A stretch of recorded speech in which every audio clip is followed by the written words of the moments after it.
I told you that you need to be afraid because they are coming for you. Said that because we ended on conflict and religions, and some say that until the last royal is strangled, have you heard this? Until the last royal is strangled with the entrails of the last priest, we will never find peace.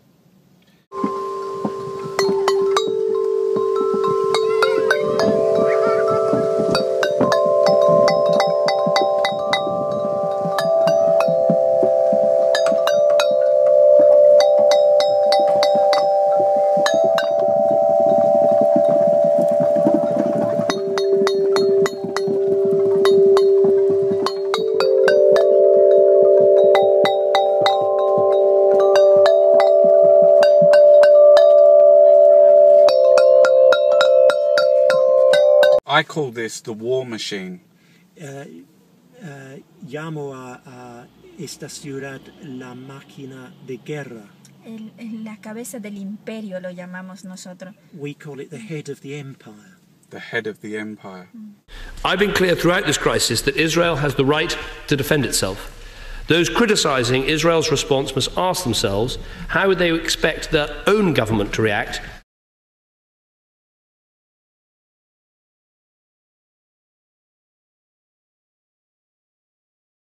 I arrived in the 72-hour ceasefire that was on when I got there.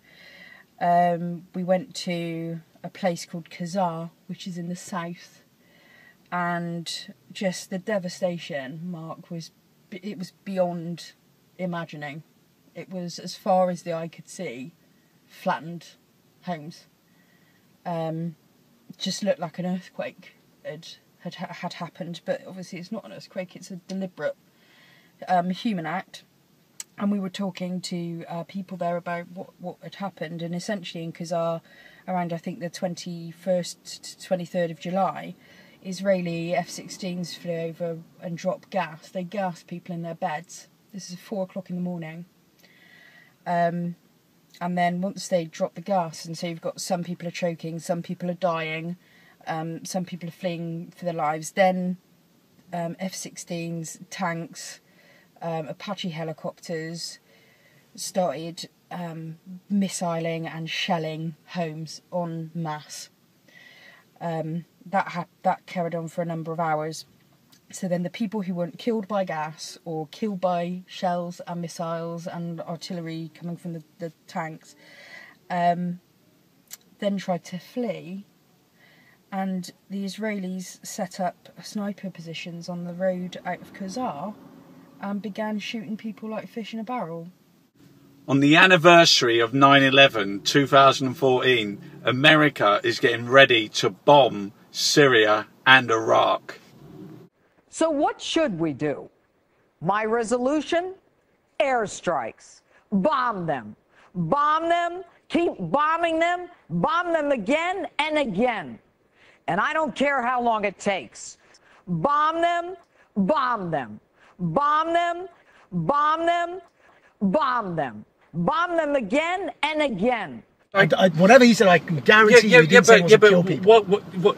I didn't say that. I didn't say that. You did. I said bomb. Bomb people. I think people tend to die when you bomb them. Since that liberal Fox News come out and said like bomb Fox them, News bomb isn't them, liberal. bomb them, bomb them, Fox bomb News them. is neoconservative. It's not liberal. Well, actually, it could be even conservative. Yeah. Certainly not liberal. CNN's liberal. But what happens? What happens in why is everyone dead? Why? Well, if everyone's dead, we wouldn't be in this car right now. Yeah, but it's this whole summer. It's like a nightmare. Why is there a lot of trouble in the Middle East? Why is there chopping heads off? Why is everywhere on fire? Syria, Iraq, Libya. Yeah. I mean, that's a really good question. That is a really good question. Everywhere currently in the Middle East, whether it's Libya, whether it's Iraq, Syria, even Yemen, we look at sort of, in Egypt we went back to dictatorship. The uprising there kind of got reversed.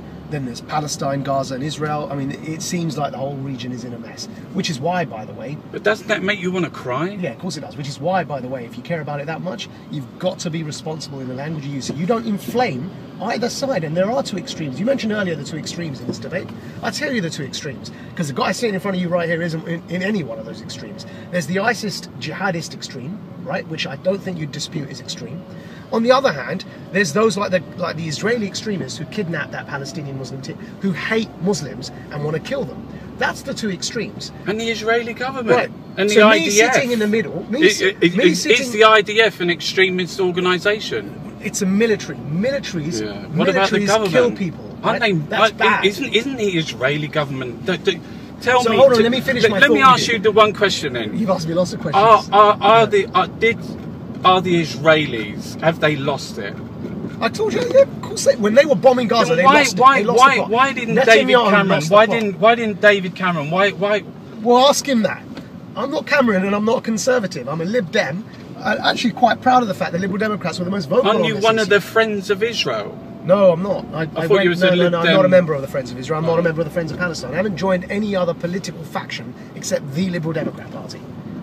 Having said that, on the other hand, if you can take out the really key badass terrorists, then do it. 40 years and they won't release the documents because, and I'm classed as a threat to national security. You're a terrorist, mate. That's what they said. I am a terror. That's what my mother said when I was about 10. You're a bloody terror. I mean, it's the two foundations of Christianity, as far as I'm concerned, are the forgiveness of sins and the life everlasting. I mean, the forgiveness of sins delivers us from the terror of the past, and the life everlasting delivers us from the terror of the future. Together, they enable us to live. Because we're Kurds in Turkey, my family had been tortured, and many things have happened. We had to flee because we had no other choice. I mean, my mum did not want to bring me up in a war zone. Tony Blair is a man now who works, you know, I've described him as the must-have accessory for every self-respecting dictator. He works for the dictatorship of Kazakhstan, and there was a leaked memo from Tony Blair to the Kazakh dictator, giving him advice on how to spin a massacre of people who protested against his regime. He's advising the brutal junta in Egypt, which has massacred so many people there. He worked for his first big gig was working for the dictatorship of Kuwait. He is somebody without any shame, without any basic integrity, who is there working for obscene dictatorships. And there's absolutely no... For me, the point we should make is that man should be known as the disgraced former Prime Minister Tony Blair. He should be, you know, have no place in public life, and it says everything about the establishment that someone like him can waltz to GQ award ceremony and be described as Man of the Year. I mean, what do these people have to do before they become pariahs? That's the question I'd ask. There's been an ongoing siege in Gaza by the Israelis. They have been attacking Gaza for days. They have been killing children. They've been bombing hospitals, bombing children on the beach. It's been absolutely disgusting. Corporatism, greed, power and money. The war machine without widespread debt, destruction and death. The global economy would collapse. We will live in a fucking nuclear we will live in an Armageddon because of the fucking people that sit and preside. Because they fucking know! They fucking know! War is good for business.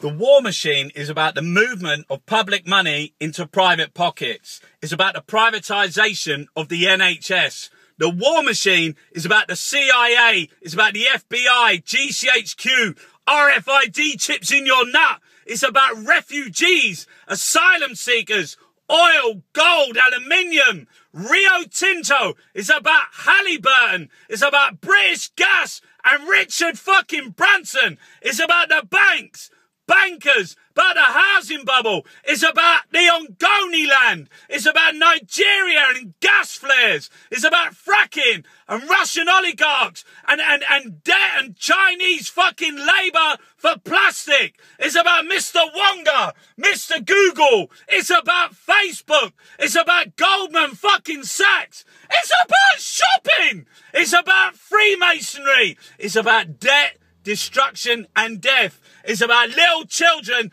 in Bangladesh making your fucking pants. It's about Iraq, Iran, Syria, Palestine, the parasitic royal fucking hairy goat-legged queen. It's about the king of Bahrain and electric batons that leave a really nasty burn that can be bought in an arms fair in the middle of fucking London. It's about Tesco's, Monsanto. It's about genetically modified seed. It's about Africans dead off the coast of Lampedusa trying to get to the fucking to the land of Oz, to the capitalists, to the fucking West. It's about David Cameron, Barack Obama. It's about Deutsche Bank, the police, the judiciary. It's about Rupert Murdoch and the propaganda state TV, the BBC. It's about the city of corruption, the city of London, about mining, about the Democratic Republic of Congo,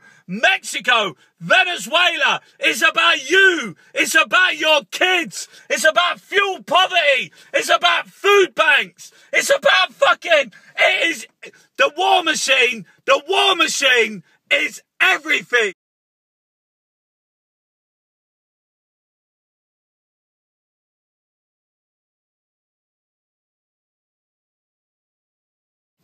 But what you're referring to, and the Pentagon, the US Pentagon, which can't hardly be considered a pro-Palestinian source, said that actually from the daily summary reports they got from Israel, Shujaiya was shelled or had a missile hit it every 6 seconds for 7 hours. And these are 1-ton bombs, some of these. That's the scale of devastation that happened at Shujaiya. So we go there, we're seeing all of this devastation, we're hearing the stories about people who've lost their kids, you know, scores of families dead in one house because they came in and just obliterated them with guns, anyone who was still remaining. But then we go home, the ceasefire, when I say home, I mean back to the hotel in Gaza City, and then Shujaiya's being bombed again. So not only was it awful that was inflicted, but then when the ceasefire broke, Israel went back and started carpet bombing it again. Because you wrote a report about that, and you said there that they sent in tanks, F-16, 7,000 high explosive shells. Yep. There was 11 battalions of IDF artillery. Yeah. And the Pentagon described that as massive amount of artillery. Yeah. But you know, this is the type of artillery you send to an active war zone. We're talking when you would send that type of equipment versus a well-equipped army sending an equal amount of that. This is a residential neighbourhood of about 150,000 people. That's where all of this artillery and stuff is going. I mean, it makes shock and awe look like a picnic. It's just unimaginable carnage. Unimaginable. I mean, the whole street's burning. There were whole neighbourhoods. They weren't just flattened into rubble. They were vaporised. There was just dust.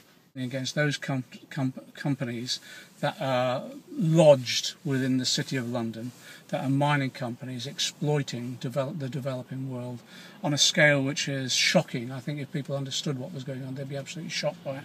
But behind all that is, first of all, to exploit the mineral wealth of the developing world. They usually destabilise governments, and they do that by making sure that there is some form of conflict that takes place. They then supply the arms that can feed that conflict. They make a fortune out of supplying the arms, and then at the end of the day they'll put in a puppet regime that they can then exploit in the long term. And that's been the traditional pattern of behaviour of British capital's role in the developing world.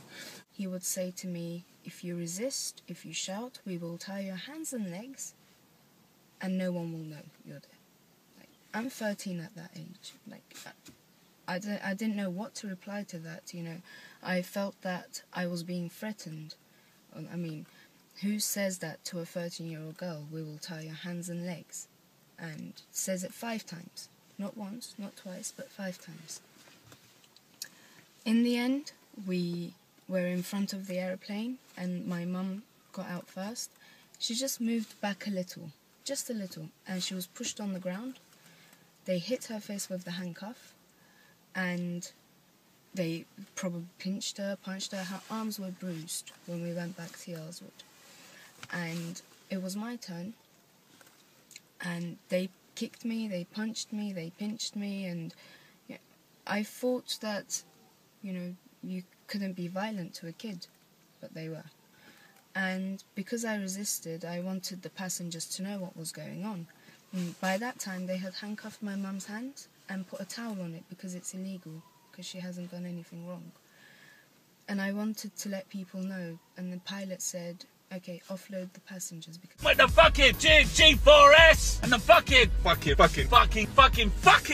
you can't be numb. You can't be numb. You can't be brain dead walking around fucking looking at the news, not being scared, not worrying about future. Think, what can I do? I can't do fuck all. They'll have their meeting in the House of the Parliament and they'll be fucking talking about chemical weapons and Tony Blair and regime change. And very briefly, I mean, I was asked to lead a attempted coup d'etat against the regime of President Obiang, who is still the president of Equatorial Guinea.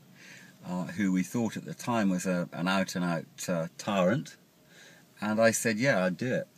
Who asked you to do that? A number of people. Peter Mandelson, was he one of them?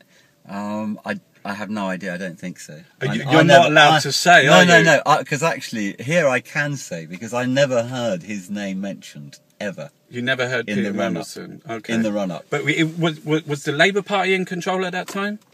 Was they in power? Yes. They was. They were, yeah. So it wasn't Tony Blair. No, no. I mean, there was no UK political involvement.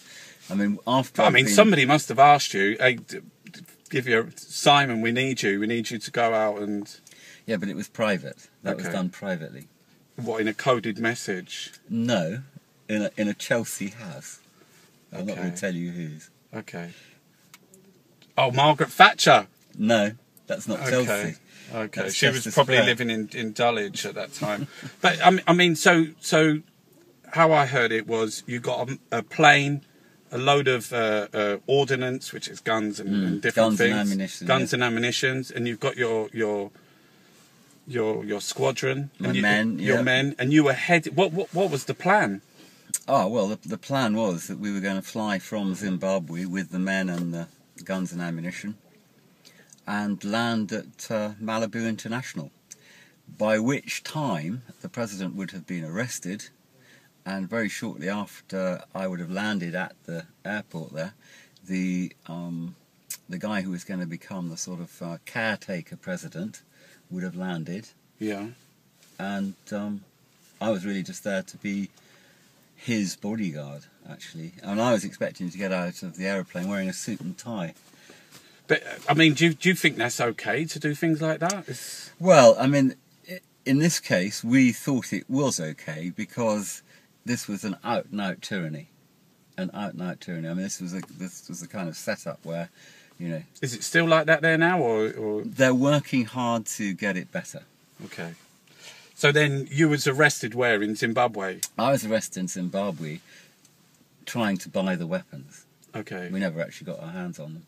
Okay, and then you was in prison there? I was in prison in Zimbabwe for 4 years, and then I was sort of kidnapped out of Zimbabwe and smuggled to Equatorial Guinea, where I spent another 18 months.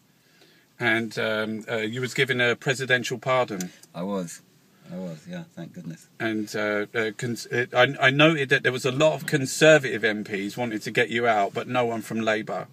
Is that right? Yeah, that's what I read. Oh, what was wrong with Labour then? I don't know. Maybe they were covering their tracks. Maybe they were, or maybe the Conservative ones were all the people I'd been to school with. love myself. I want you to love me when I feel down. I want you above me. I search myself. I want you to find me. I forget myself. I want you to remind me. Ooh. I don't want anybody else. When I think about you, I touch myself. Ooh. Frankie Boyle. I mean, your only choice actually is to elect a fucking racist madman into coalition, which that's a possibility. Up from the back of the room and said, don't overrate sincerity. The most sincere person you'll meet in your life is the maniac chasing you down the road with an axe trying to cut your head off. Now the danger is these people are all sincerely trying to make the place better with a false model of how it works. Well, the media will just open the floodgates on it in the last few months, and everyday scare stories. It's quite something, scare stories. You can scare Scottish people who have a secondary school system that means that by definition everyone with the capacity to feel fear is dead. They're getting scared, you know. The Islamic State of Iraq and Syria signals the beginning of the reverse crusade. They are coming for us. To them, we are the infidels. So what should we do? Oh, did they? Or... But why would we be electing these people? Look at Ed Miliband. If we were 500 people, like, abandoned on an island somewhere, who would choose Ed Miliband to lead us? I mean, we would get... You collect fucking kindling or something, mate. You know, you're an oddball. You seem incredibly self-conscious and unable to fucking function almost as a human being. You go off and fucking collect shells for us. We create tasks for him to keep him out of the fucking camp. The idea basically is that capitalism is a financial system which is fundamentally unstable, but its instability is an upwards instability. The way that Minsky put it, the simplest way is to say that the fundamental both strength and weakness of capitalism is the tendency to turn doing well into a speculative boom. So what about BP, Shell and everyone that's taking all the oil out of Iraq? Well, I don't know if they are, but if they are, that's a bad thing to do as well. I mean, you can ask me these questions and expect me to defend governments when that's not... Yeah. I'm not here to defend governments. On the one hand, the oil and gas industry is absolutely central to the economy of the West, and indeed elsewhere in the world. And it drives forward those processes. It's the key element of banks, I think, and it's also fundamental to militarization. And inversely, you know, banks and militarization are absolutely fundamental to oil companies. One of the things that we spend a lot of time thinking about, looking at, is the way in which you can, for example, look at an oil company and understand it as a military structure. To look at the military impacts of this means of production. I mean, getting oil in the ground making money out of getting oil and gas out of the ground is not like growing vegetables. It's a huge process. It draws in enormous amounts of capital over a very lengthy period of time. And almost everywhere you look, every part of the world where oil and gas is being produced, it's done in a militarized structure. You see it very nakedly in some places, say, for example, in Nigeria. I know that you interviewed Celestine, who sees the militarized nature of that industrial process every single day in the Niger Delta. But you can see it elsewhere. One of the things we've been working on over the last decade or so is a set of pipelines running from the Caspian Sea to the heart of Europe. And those pipelines are militarized zones all the way from the point of extraction in the Caspian Sea right into the heart of Europe. In some places that militarization is more obvious and sometimes less obvious, but essentially there's a long militarized strip. So I think if you can see oil industrial structures as essentially military structures, and you certainly could argue, I think, that without a change in one will require a change in the other. So a change in the structures of energy production will require a change in the structures of military, and a change in military will require a change of energy production. I mean, one very simple kind of statistic is the largest single user of oil and gas in the world is the Pentagon. Is in terms of its single buyer, it's the Pentagon. So, and it doesn't take a moment's thought to realise that when you look at, say, for example, what the Israeli military is doing in Gaza at the moment, the sheer amount of energy that's being used in that, regardless of the human rights questions and so on and so forth, if you just look at it from the pure amount of energy, these are intensely energy intensive consumption in those processes. And so if we're going to change our energy uses, we're also going to have to change that other side of the death machine, as you say, or the war machine. But that, just picking up on one thing you said, that controlling the means of production, that's the key, isn't it? Yeah. Because they want it to cost money. Yes, again, I think you can. We're fairly used to the understanding that a bank is simply a place which makes money out of money.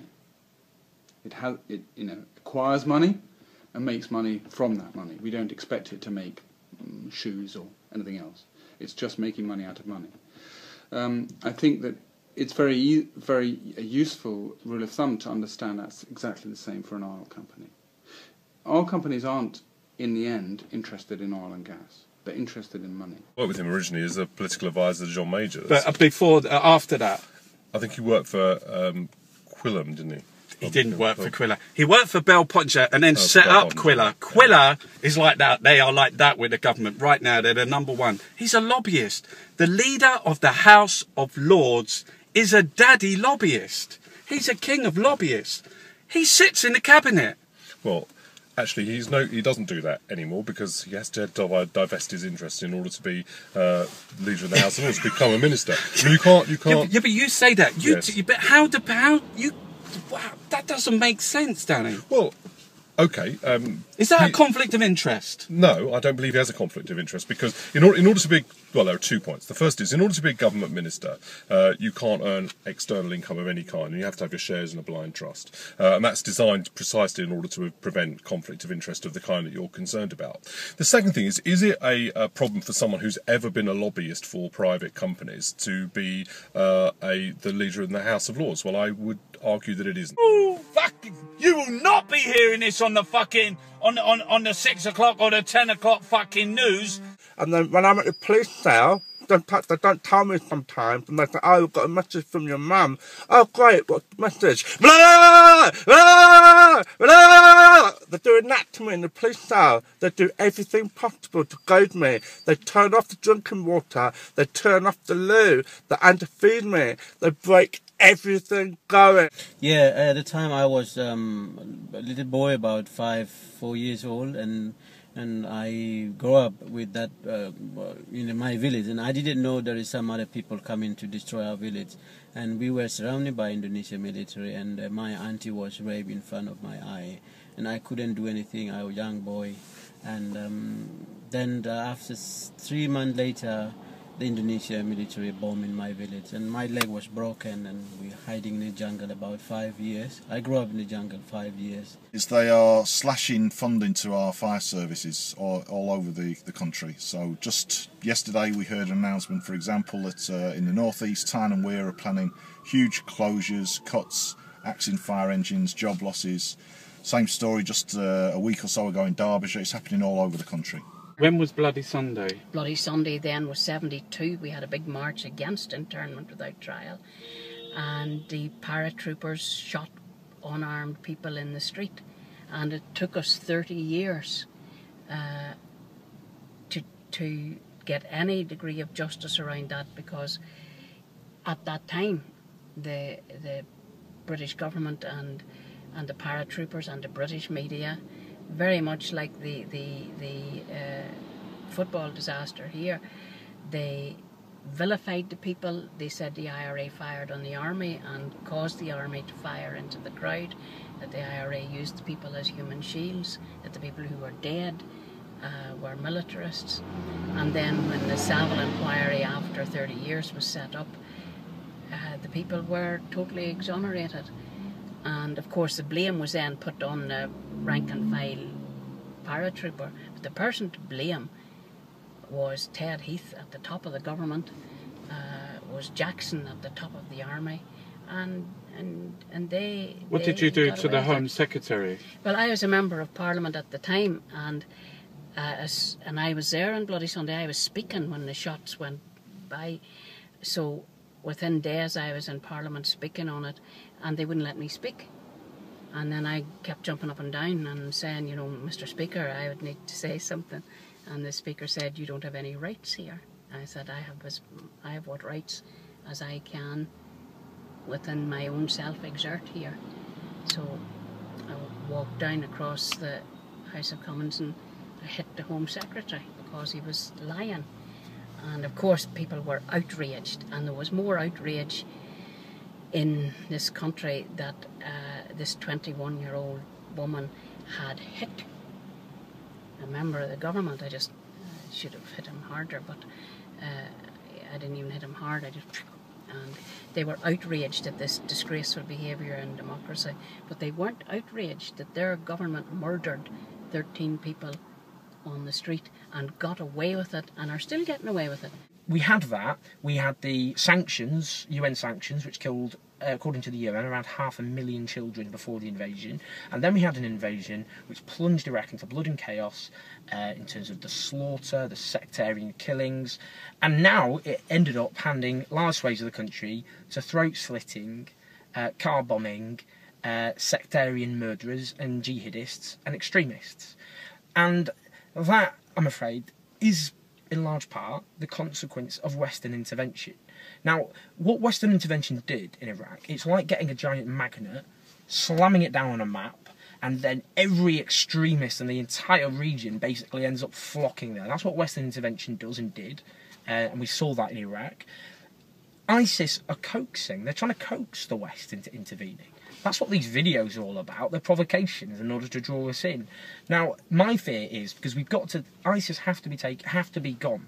They're a twisted, sickening, mass murdering group of thugs, and no one should be any doubt about that. But we have to deal with the underlying reasons why the Sunni minority within Iraq had felt that they were under attack from a sectarian Shia government led by Maliki in Baghdad, who's now gone, and they felt when ISIS came in, it's not like they loved ISIS, but they preferred them to a sectarian Shia occupying army as they saw it. So unless you deal with that disillusionment, nothing will change. And you'll keep, you know, having them basically regarding ISIS as a lesser of two evils. So we need a unity government in Iraq which wins over those people. Now, the case of Syria is just absurd, because a year ago we were supposed to be bombing Assad's regime, and now we're about to be bombing his enemies instead. There's something vaguely Orwellian about that, clearly. We've always been at war with Eurasia and so on and so forth. Apparently, we're not supposed to be allied with Assad, they're saying, but what else is it other than a tacit alliance if you're bombing his major opponents in Syria? Now, I look at Syria and it's very difficult to think of any way out, and we need a peaceful settlement which involves all the regional actors within Syria and outside of Syria, including the regimes which have been backing the rebels, like Saudi Arabia and Qatar, including Iran and so on, which have been backing the Assad regime, because we need to be dealing with the supply. For example, the fact we're getting all these funds coming out of Kuwait and Qatar and Saudi Arabia, Western-backed thuggish dictatorships of varying brutality, and from within those states we're getting huge amounts of funds and ideological support for these insurgents. We need to be dealing with them. But the thing is, you see, they don't know, they've never had a hungry day. They've never had a hungry day or a cold day in their life. Nick Clegg didn't know how much a pint of milk was. So, and yet he's there in the government, isn't he, in this bloody so-called coalition. He's like a little sheep, he goes where he's pushed or where he's told to go. It's an absolute outrage. You've got a cabinet there of about 23 members, and 21 of them are millionaires, aren't they? Or multi-millionaires. And they're telling working class people, if you've got a spare bedroom, you're going to get taxed £25 a week. Or give that house up that you may have lived in for 30 years and go and find another one where you won't know the neighbours, you won't know the neighbourhood, you won't know whether it's got a post office or the bloody hospital. And that's what they're doing.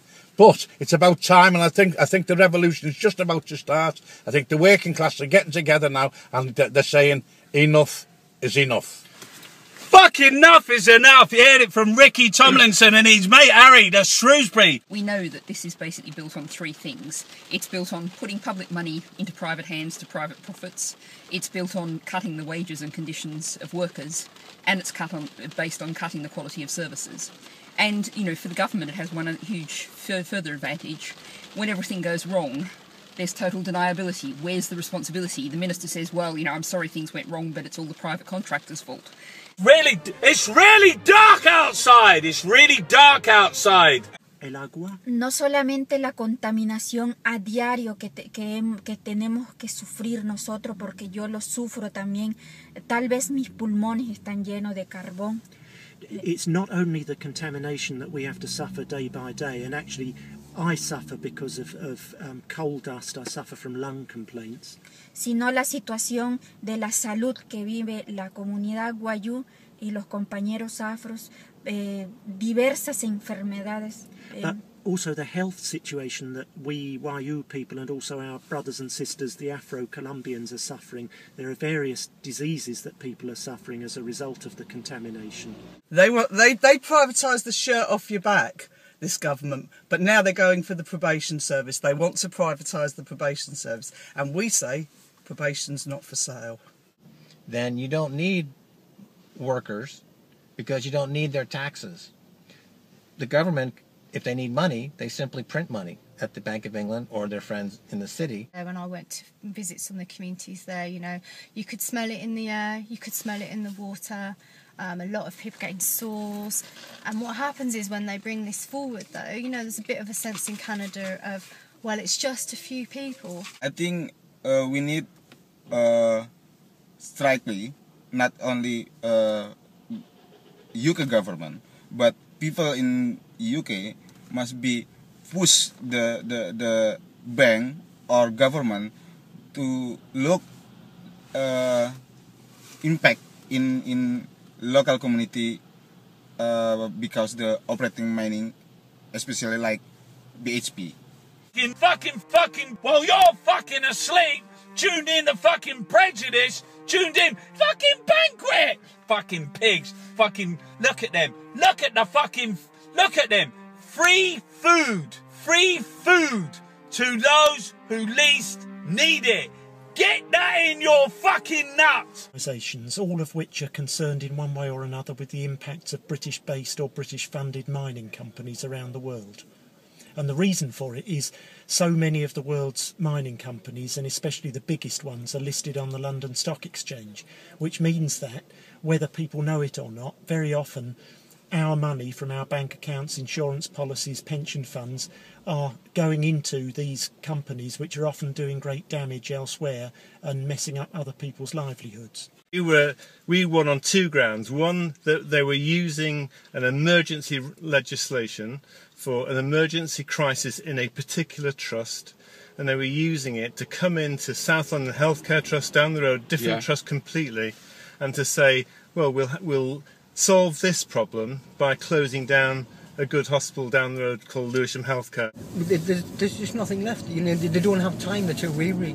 You know, we're all too weary. We're too tired. We've been working, and that's the part of the plan. You know, it no longer. You can't say to kids, you know, work hard and the rewards will be great, because it's not. You know, they'll work their socks off, but the rewards won't be great.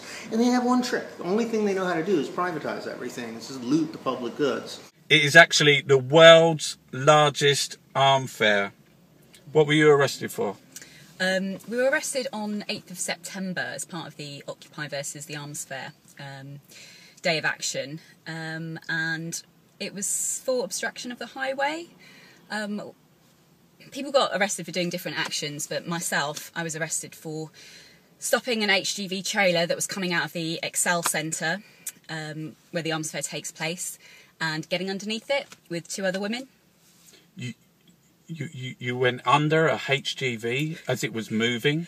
Well, we'd stopped it, so it had stopped, and then we got underneath it, and the purpose was to stop the traffic from entering into the Arms Fair, to stop the setting up of the Arms Fair.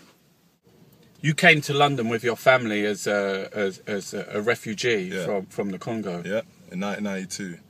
Me, my mum, my dad, my 4 brothers. So yeah, it was a bit of a traumatic and dramatic experience. But at that age, I was 6 years old when we came through. You don't really understand a lot of the times what's going on. And for my parents, it's only when I got older that I realised how much of a journey and experience it was. So for them, it was more about forgetting and removing the trauma and trying to start something new. I mean, they know exactly what they're doing. We shouldn't pretend that we shouldn't expect Parliament to work for these people. The Parliament's, House of Lords, Palace of Westminster, City of Corruption, City of London. Corruption.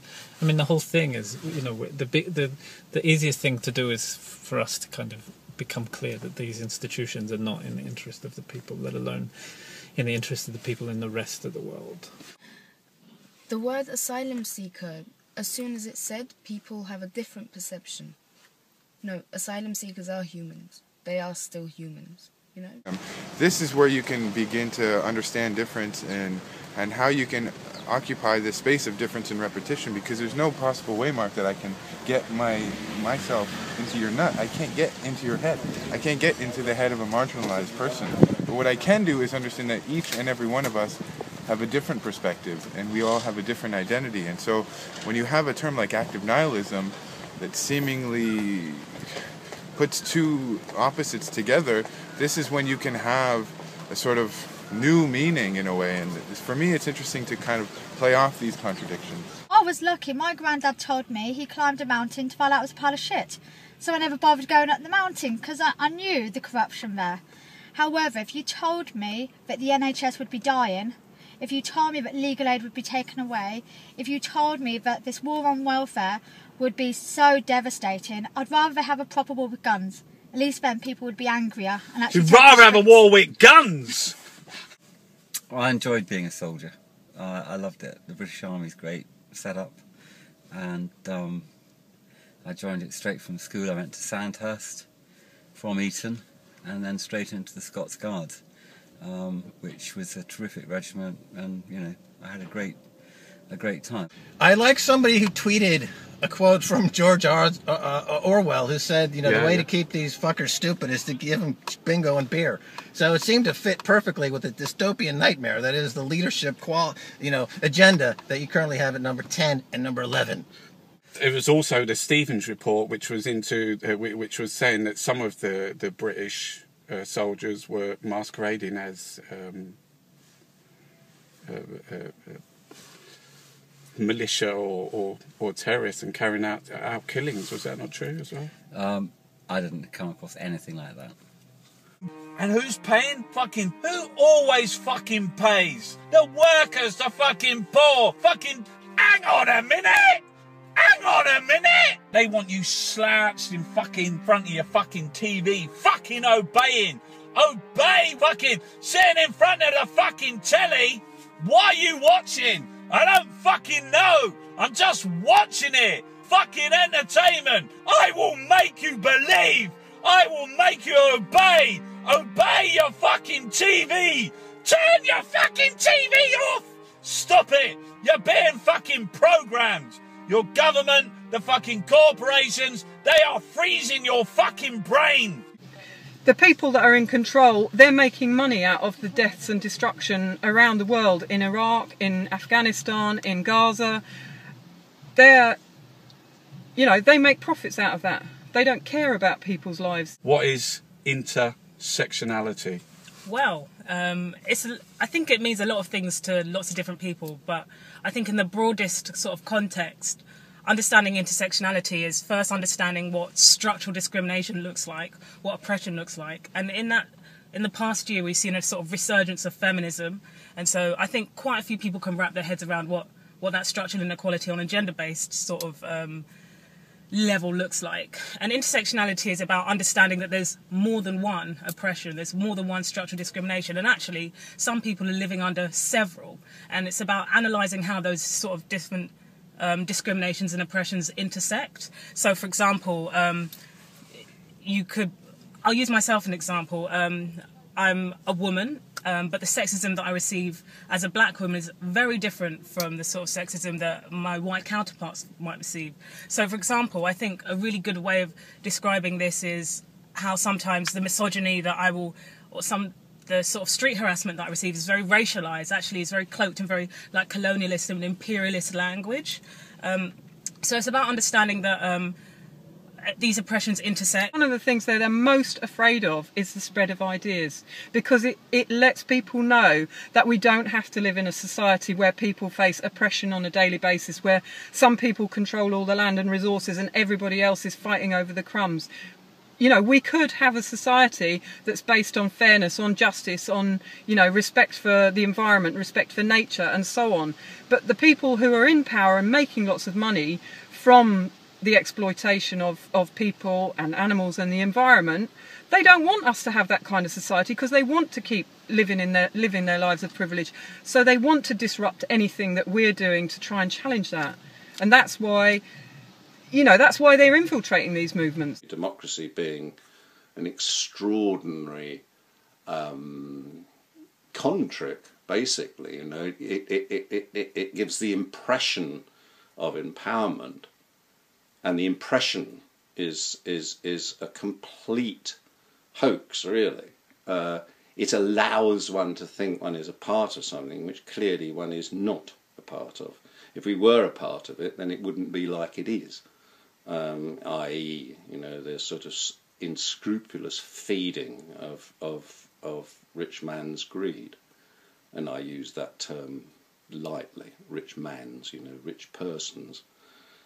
Whoever they are, wherever they are, those who see us merely as a resource, who have no respect, no kindness, no love of those who actually enable them to exist as they exist.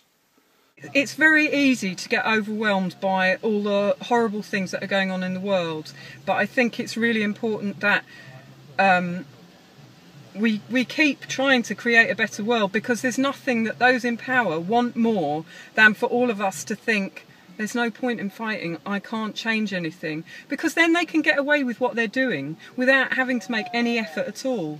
Recently, you've come back and you've had a fight recently after 15 years out of the ring. You've been training and you've been staying in, but you're now an ambassador against knife crime, because tragically your son Kyan on Thursday 18th of May 2006, 15 years old, he was stabbed to death in outside his school. He was playing for QPR.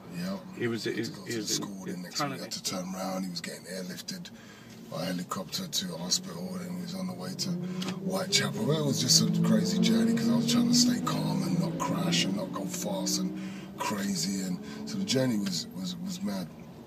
So I was just battling, trying to keep my composure, and then just got there and to just find Tracy there and a few members of the family, and was waiting, and then just waited what seemed like ages, but it probably weren't that long for the guy to come out. And he comes out, he just kind of trying to read, you know, if I can figure out what's happened by just looking at him and getting his body language. And you're not getting much, but it doesn't really look that good, but still, he's not going to hit home until you hear it, until you hear the words. We tried to save him, and it will never leave my heart, that noise that Tracy made, you know, and myself afterwards, and just kind of jumping up and punching walls and kicking. I just lost it. I just lost it. Didn't know what to do with that. Couldn't process that information, you know. Couldn't process it. If you go to Dicey, which is the big arms fair that happens in London every 2 years, the Israeli companies, they boast about this. They say, you know, it's battle tested. And what they mean is that we've tried this drone on Palestinians in Gaza, works really well. It's like, it really kills people. And they, you know, they openly use that to kind of advertise their weapons. And, you know, they're a big producer of arms as well as us exporting there. They even have like arms companies, Israeli arms companies, and parts for drones that are made in the UK. So that's to do with, you know, the British government subsidising the arms industry and the amount of kind of you know, the contradictions between us saying, you know, paying lip service to our concerns about human rights or our concerns about settlements, but actually in reality there's economic interests as well. And John McCain. I brought John McCain to your taxi. He wants to answer all your questions about the new Cold War. Hello, I'm John McCain. There's a new Cold War, and I think I'm still in Vietnam being tortured, but I'm not sure. And Putin, reminds me of I think it was the fight on 9/11. There was a businessman talking to Michael Moore, and the guy was like, it's a bad time because of the war, but it's a good time for business. And as we know, war is a business. What scares me at the moment is the automation of war. The fact that you were thinking now about robotic ethics and more efficient ways of waging war. The CIA, the CIA, the American government has just been building a drone base in Djibouti and the Horn of for $1.5 billion. You've got AFRICOM now, and the fear that people have over intervention in Africa is that every time you have a new intervention, is that it's a chance for AFRICOM to advance itself. These are concerns by a lot of people, and people can dismiss these as conspiracies, but these things are happening. And you talk about resources, but we talk about racism. We might go into this later, but people talk about imperialism and racism and conquest, and as if there were things that that have stopped. But we look at the history of Africa. The scramble for Africa ended, in sort of 1915, at the beginning of the First World War. But arguably, a lot of the structures that allowed the exploitation are still in place. The lack of regulation is still in place. You look at Congo and its resources, has the lowest, I think, GDP per capita in the world. It's unbelievable, right? With Congo's resources, size of Western Europe. And the resources has the uranium, the gold. And unfortunately, these are areas that have been deliberately destabilised because it's easier to extract resources.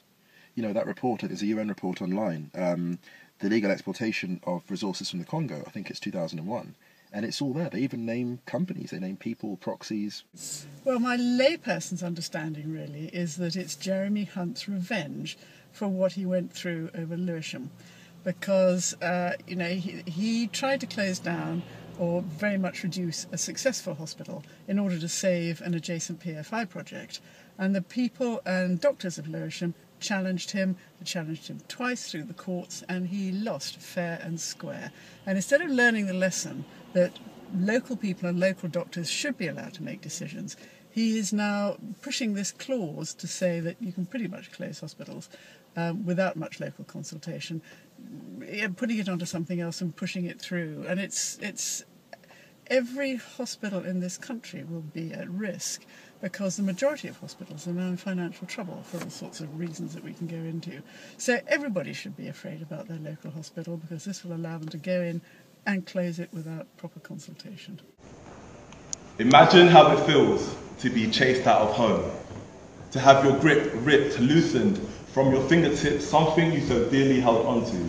Like a lover's hand that slips when it is pulled away, you are always reaching. My father would speak of home, reaching.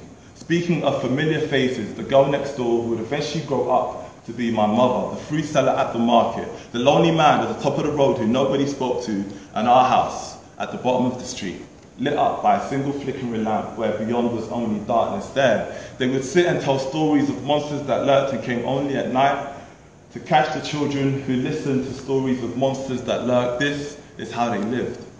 Each memory buried, an artifact left to be discovered by archaeologists, the last words on the dying family members' lips. This was sacred, but not even monsters could taint it.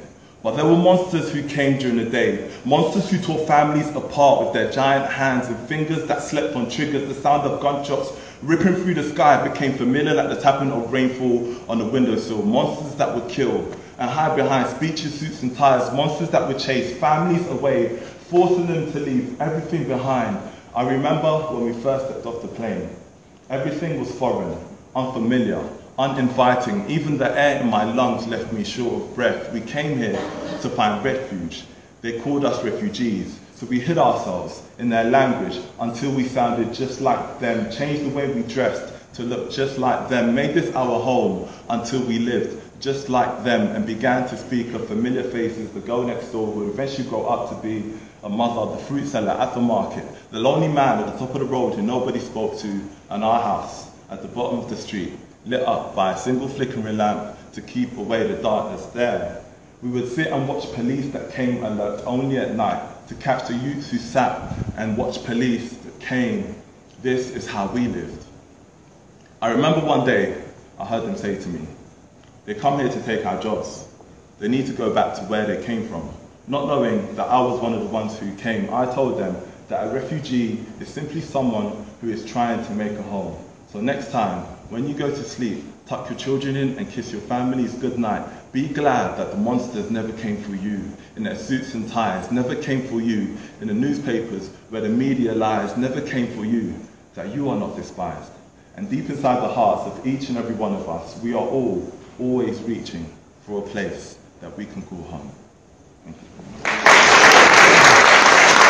you. So last year, I got arrested 3 times for assault on police. The first 2 was on my estate when police put their hands on me because I'm black. Basically, I was in my own council estate, and I defended myself. And then they got like 2 vans, 2 cars, and a motorcycle, and beat me up and arrested me, and then pressed charges on me for assault on police, on 2 police officers. And then Frankie Boyle bought me a pair of trousers for my court case. And I didn't have to go to court because when I turned up with my lawyer and everything, my barrister, they had dropped the charges. Then I got arrested at Tower Hamlets with 285 other people. Political arrest, where they arrested us to gather intelligence. Because when they kettled you before, if you wanted to leave, they have to take your photograph, your name and your address. High Court said that's illegal. If you've decided that you're letting them go, you shouldn't be able to take their information. So now what they do is they just arrest everyone, because then they get your DNA and fingerprints as well. What's DPAC, Andy? Disabled People Against Cuts. We are a group of disabled people who campaign around our rights and equality and justice. Okay, so I just pulled up. He's left his wheelchair. What's your disabilities, Andy? Andy, you look like you have a lot of you have injuries to your legs, to your arms. I have no legs. You've got no legs? No. I use artificial legs. And also only one arm? One arm as well, yeah. Yeah. So how have the cuts affected disabled people? They have been massive. Whether it's cuts to income, support, whether it's local authority, voluntary sector, all the traditional pillars which supported disabled people, been whipped away at the same time, and this has left people destitute, completely isolated, and it's left people really kind of wondering what's going on. It's like that awkward moment when you realise your government really doesn't give a shit. And most disabled people are starting to realise that now. They're starting to see that actually the things that they have spent their lives working for and contributing to, all those safety nets that they thought they were building as a society, have been removed, and actually there's nothing there for them, you know, and it's been massive. Blessed are the poor in spirit, for theirs is the kingdom of heaven. Blessed are those who mourn, for they shall be comforted. Blessed are the meek, for they shall inherit the earth. Blessed are those who hunger and thirst for what is right, for they shall be filled. Blessed are the merciful, for they shall obtain mercy. Blessed are the pure in heart, for they shall see God. Blessed are the peacemakers, for they shall be called sons of God. Blessed are those who are persecuted in the cause of right, for theirs is the kingdom of heaven. Blessed are you when people abuse you and persecute you and speak all kinds of calumny against you for my sake. Rejoice and be glad, for your reward will be great in heaven, as it was for the prophets persecuted before you. In your prayers, remember, your Father knows what your needs are before you ask Him. This is how you should pray. So the Independent Living Fund is a support for people with complex support needs. It's outside of local council care, and it's been established for around 25, 26 years, and it's been doing a really good job of making sure that people can live independent lives. And independent doesn't mean on your own.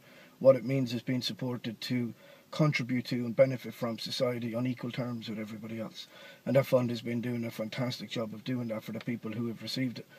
Labour closed it in 2010 to new users, and the Tories on International Day of Disabled People a couple of years ago, I might add, announced that they were going to close it.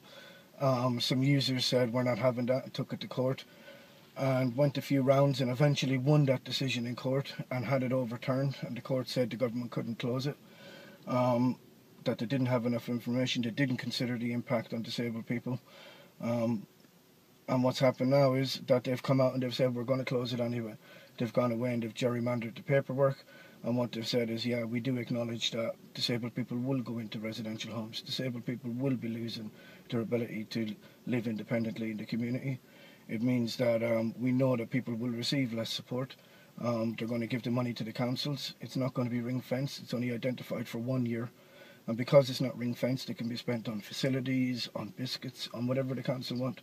And that means that there will be disabled people out there who are living lives, who are contributing to the community, who are taking part in, in their families and society, who are working, who will actually end up having to go into homes simply because of this decision. And that's incredible in the 21st century, that actually we are introducing policies and enforcing the kind of policies that force people into shared homes, residential homes, when there's absolutely no need for it. NHS is that the NHS has already been harmonised with the corporate benefit US model, right? So with the Health and Social Care Act, which is national legislation, that's already been done. We're wide open to corporations now, transnational corporations now, with the NHS. An important difference is that once this is in this trade agreement, it all becomes irreversible. So however disastrous the effects of the Health and Social Care Act on the NHS, with the opening to transnational corporations, it becomes irreversible. So we can never pull back to our previous model. That's what it means for the NHS. So I mean, even that word, that sounds so sinister, doesn't it? Harmonisation. Well, I think when they originally used it, it sounded quite sort of like and quite nice. But they want the corporations to get to. They want the corporations to maximise profit. They want carrion feeders. They want bankers. They want everything that is bad to come in and suck the life out of trade, isn't it? It's about profit. It's about profit. It's also about who controls. It's about control. Policy formulation, who controls making regulations. Because if you think about what happens with regulations, that they gradually should get better, right? So more protection for the environment. But this holds them at one point, and they can never improve. There can't be any innovation in regulation because it's held at that one point. And a major feature holding it in place is another part of this trade agreement, Investor-State Dispute Settlement, ISDS, which means that will allow corporations to sue governments directly for the loss of any profits resulting from regulatory change. He was asked to comment the problem started when the church which he attends on Sundays, he's a Pentecostal Christian of some sort. So the church that he attends on Sundays, the pastor there, McConnell, preached one Sunday about Islam being a doctrine of infidels spawned in hell. That's the words that he used, and went on to be worse. But basically, he told the people told the people in Northern Ireland not to trust the individual Muslims or the Muslim community in Northern Ireland, because he said if these ayatollahs or whoever, the people were all brainwashed by this infidel religion, and if they were told by some ayatollah in Syria to kill us all in their beds, that they would. Now, there is legislation called the incitement to hatred, and he should have been prosecuted under it. But when the First Minister was asked about this pastor who preached it, he was his pastor, it was his church. But regardless of that, he was also the First Minister. He refused to denounce the pastor and said that the ministers of the church had a duty to preach against false prophecy, is what he called it. But in his capacity as a First Minister, he actually said there was some validity in the fear of the pastor, but went on when pushed to say, did he agree that people in Northern Ireland should not trust individual Muslims or the community? He said, I would trust Muslims for, going to the shop and bringing me back the right change. You take the free schools, for instance, and they're allowing unskilled or unqualified teachers to teach the kids, which is an outrage. Are they going to then have people who are not quite qualified as doctors to treat sick patients? Are they then going to try and have fellas who are not really fully trained firemen to man fire stations? It's only the thin end of the wedge. I've got grandchildren and I want them taught by the best possible teachers, because that's what the ruling class have got over the working class. Their education hasn't been touched or bothered. We can't afford the tens of thousands of pounds that they have in these public schools, and they'll make sure we don't get them. They'll put in second-rate teachers and turn out second-rate citizens because they don't want us to be on par with them, to have the education and the level of intelligence that they've got through going to Oxford and Cambridge and all them schools. So that's it. That's the thin end of the wedge. Them free schools are not worth a carrot. This is Yasmin Romero Ipayu. Epiayu from the Wayu from Colombia. And you have come to London to the AGM of BHP Billiton to protest. Has venido a la asamblea de BHP Billiton para hacer una protesta, ¿no? Sí, no solamente a la asamblea, también he venido a traer la voz del pueblo que hoy en día está en resistencia, y lo hemos manifestado a través de una minga social de todos los pueblos indígenas de Colombia. Yes, but not only to the AGM of the company. I've come to bring the voice of the Wayu people who are in resistance against the Cerrejón Coal Company. So currently you are blockading the coal mine. En momento ustedes están bloqueando la mina. En momento estamos en asamblea permanente, pero hemos durante 7 días bloqueamos la línea férrea de esta multinacional. At the moment we're in permanent assembly, but we did blockade the mine for 7 days. Sir, what happened to your brother? Well, he was basically set up at a meeting at a pub down High Street here, and as he was going to his car, as he was leaving, going out the back into the car park to his car, he was attacked from behind with an axe and murdered. With an axe? Yeah, with a 14-inch hatchet, you know, the kind of thing that people have in their woodshed for chopping up firewood, you know. ¿Y a quién saludo? Él es, ¿cómo se llama él? Mark, se llama Mark. Mark. Tasaka impia tawara Mark tatahauma ayata impiar chir tu wong manka ansta ya Londres na yakuha kwai patriare sañara tu multinacional Cerrejón makachahuru wong mai. Un saludo de hermandad a ti, compañero activista Mark, que para nosotros también es en términos de solidaridad lo que tú haces de difundir toda la problemática social, cultural que viven los pueblos indígenas por esta transnacional que hace presencia en nuestro territorio. She greets you as a fellow activist and a companion in the struggle, because you're helping them in their work against the Cerrejón Mining Company by spreading information. Why was your brother killed? For what reason?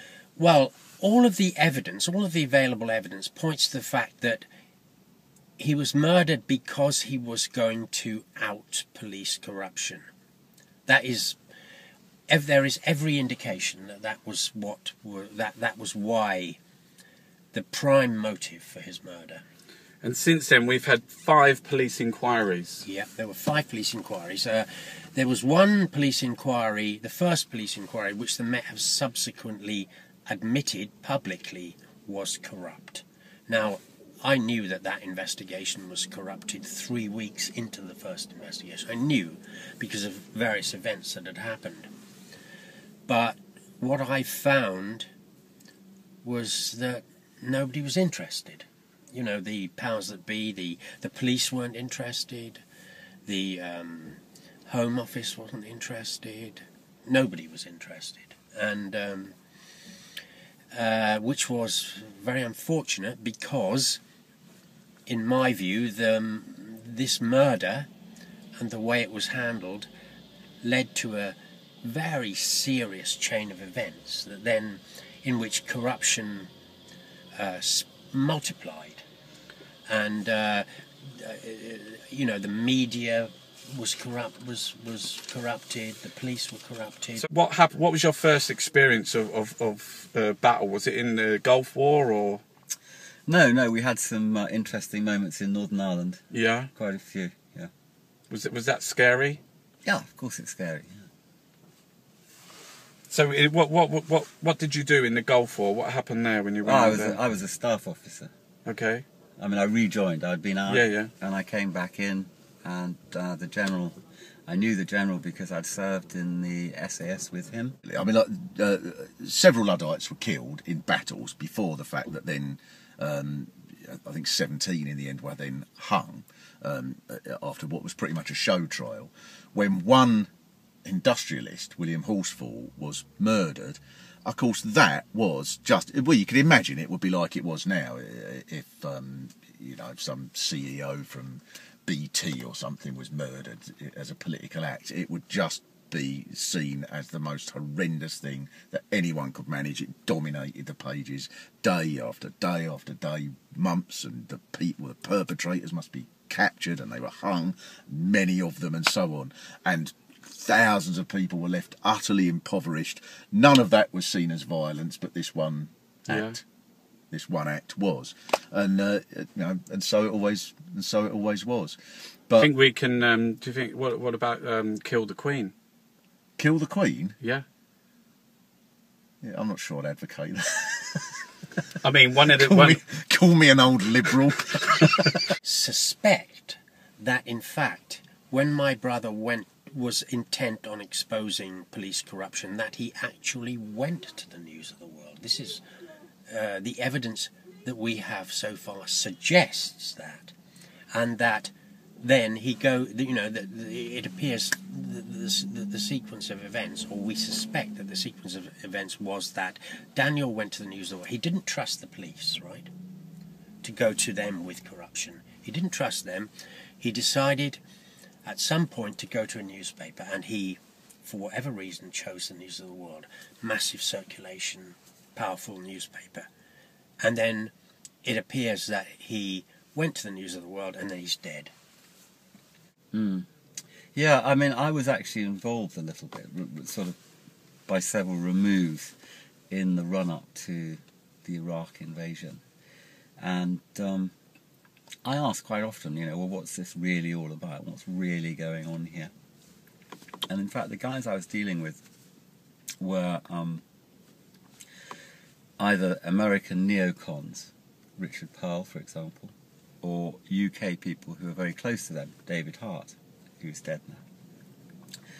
And when I really pushed and tried to, because there were all sorts of different arguments going on, you know, we need a different strategic base, Saddam's involved with Al-Qaeda, blah, blah, blah, blah, blah. But it didn't really add up. And the harder I pushed, and then eventually, look, Simon, it's like this. Afghanistan, following September the 11th, Afghanistan is not enough. We're going to take out somewhere else. What is the DSEI? Well, It's the international arms fair that takes place in Yeah. East London every 2 years. Some of the worst human rights abusers in the world are invited to that arms fair. The UK government, in fact, invites international delegations. Are they involved in the setting up of the fair? They're involved very closely with it. Yeah, they provide political, logistical, and economic, and financial support as well. For example, the government minister speaks at the opening of the fair. I mentioned they have their own. There's a government department that is responsible for promoting arms sales, which is UK Trade and Investment. Yeah. And the Defence and Security Organisation. That's not Lord Green anymore, is it? The Mexican drug cartel money laundering guy, is it? Is somebody else now? Possibly someone else, yeah, probably someone else equally as bad. But we've got an arms fair, which is the world's largest arms fair in London, with helicopters, missiles, bombs, bullets, Drones. rockets. But we had an MP, Caroline Lucas, who went there, and they found weapons with projectile electric shocks, weighted leg cuffs, and stun buttons. Torture equipment, yes. Torture equipment.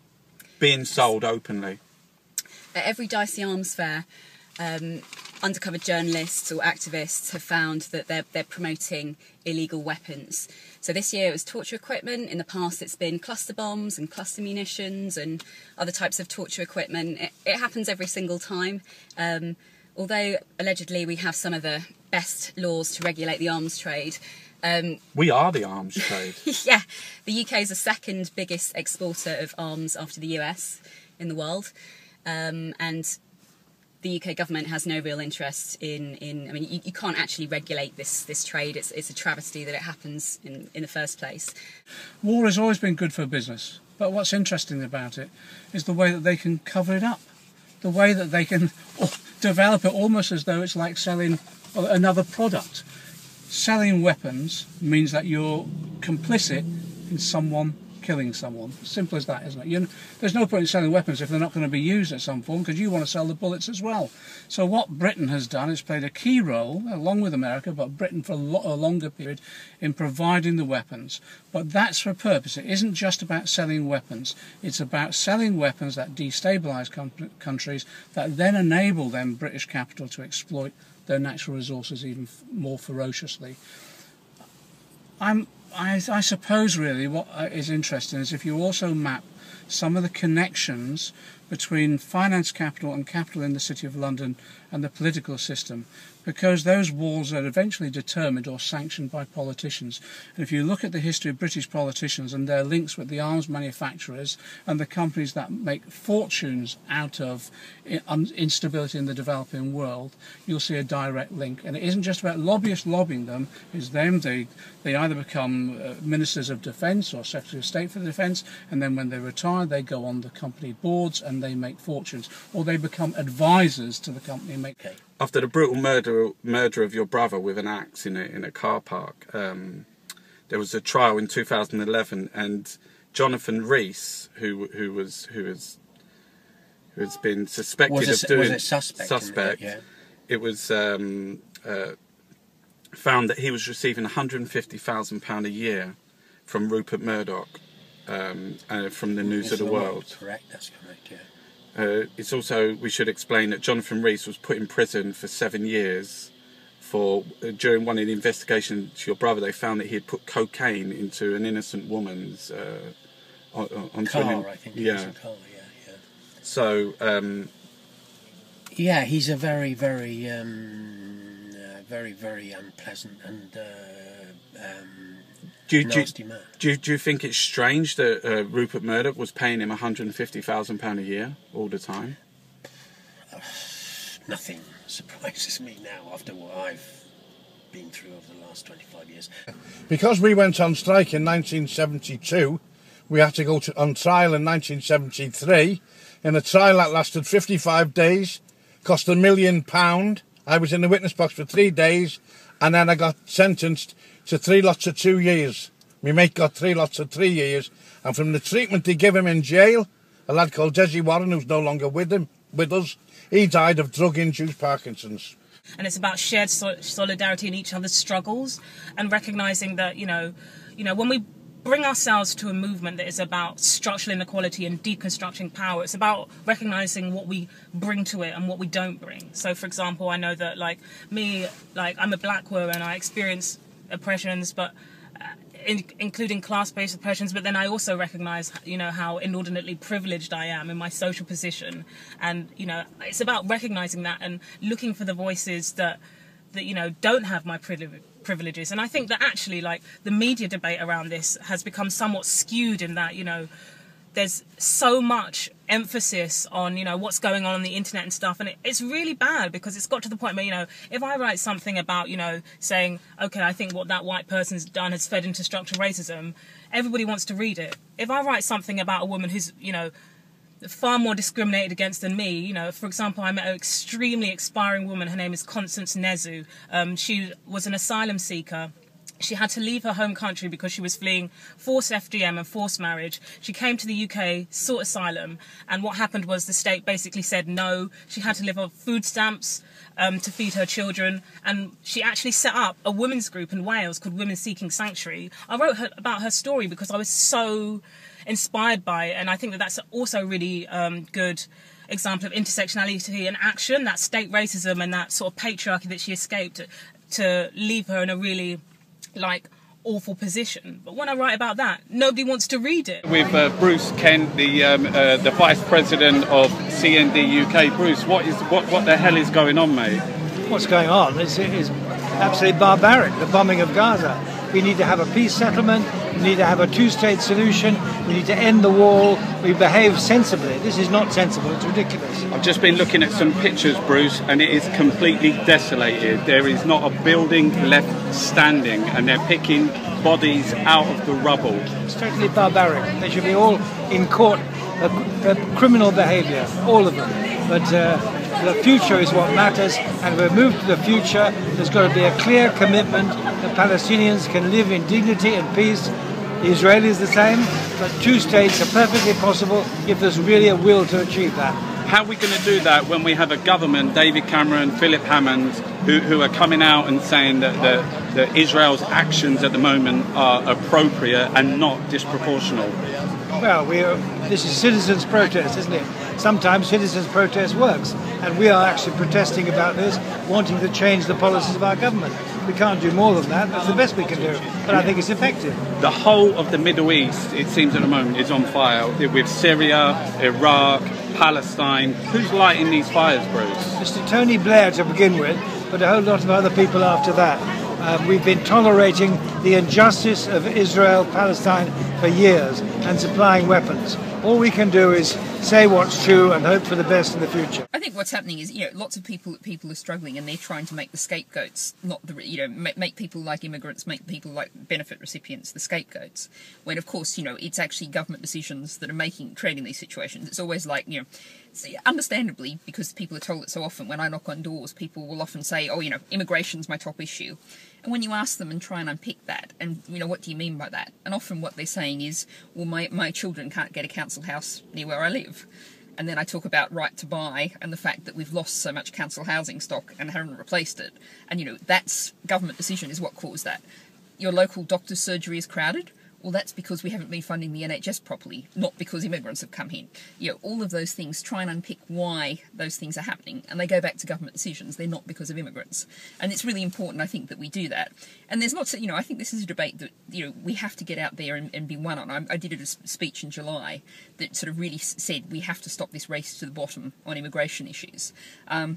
And it was interesting. It was actually the same week that Sarah Tether, the Lib Dem MP, came out and said she wasn't going to stand again because she hated her policy, the stance that Lib Dems were taking on immigration. And so, you know, I think there's a real backlash against all this scapegoating of immigrants. And I think, you know, most people, when you actually talk to them and unpick the issues, they get that immigrants are not the problem. And certainly, you know, we are, by scapegoating immigrants, we're making this a much, you know, less fair, less reasonable, less just society. Well, I lived for a while in northern Canada, northern Alberta. That was before the days of the huge expansion of tar sands, but at that time we were up against the logging industry and the oil industry, and that flaring of sour gas, they call it, and the cut lines through the forest, totally disruptive of ecosystems and of the lives of the people who depend on those ecosystems.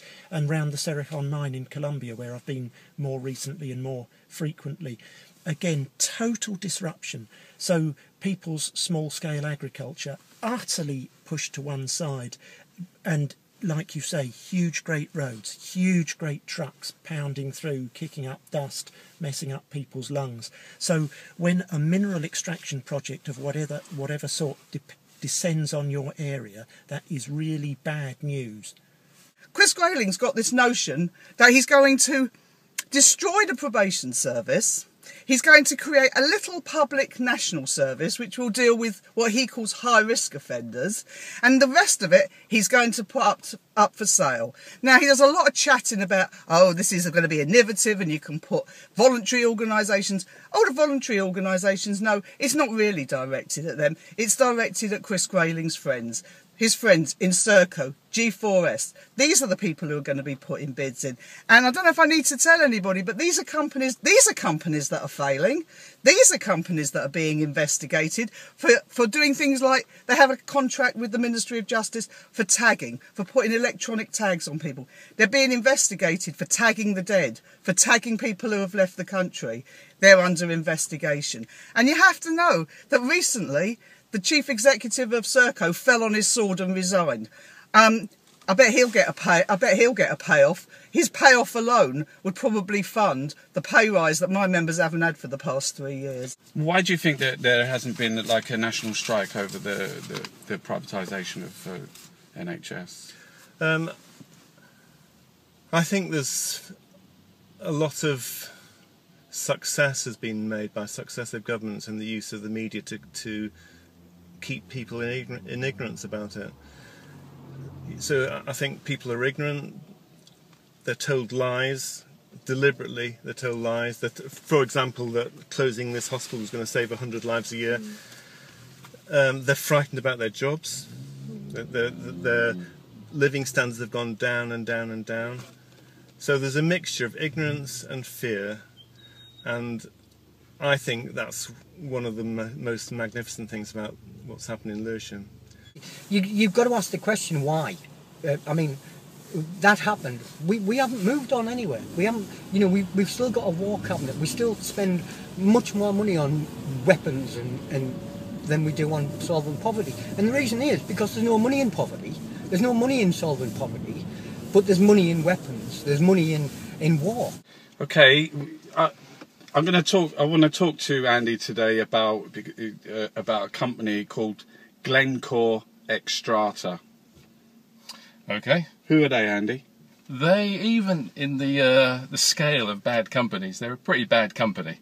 They're a huge evil company. So basically, as you mentioned, they're made up of two separate companies called Glencore Extrata, who merged together in 2013. Actually, both of those companies have the base in the same organisation, which is basically called Mark Rich & Co. Now, Mark Rich & Co was set up in 1974, as you'd imagine, by a bloke called Mark Rich, who, you know, it would be difficult to invent a sort of more evil capitalist than Mark Rich. Quite incredible. I mean, he basically was a big commodities trader, hedge funds trader, and most of the work that he did was building up a company that did a huge amount of oil investment. And he himself basically said that he made most of his money by sanctions busting, by embargo busting, so he dealt with Iran, Iraq, South Africa, built up this huge trading company, which effectively is Glencore today. Do you know what tar sands are? Do you? Tar sands. What's tar sands? Well, tar sands are the name for the oil deposits found in Canada. It refers to the bitumen, the black sticky substance that you have to get from underneath the forest.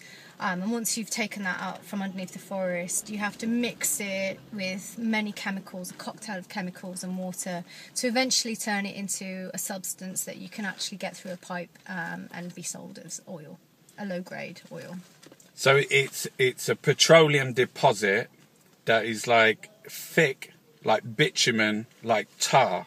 Yeah, it's like tar, pretty much. And there is trillions and trillions of barrels, possibly, well, there are, right across a vast swathe of Canada.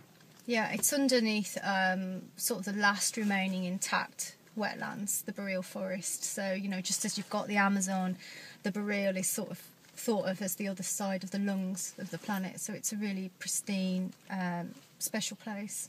So we've got this beautiful forest, and to get to it, what you have to do, you have to completely strip mine the forest, and a lot of the time that, you know, the trees aren't even used for anything after that. So it basically looks like the moon. Like when I went up there, it was just shocking. It was just like it's been completely desecrated.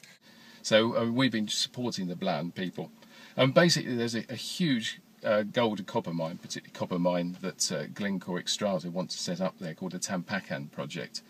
And it's on the land, as you say, of the indigenous Bland people on the island of Mindanao.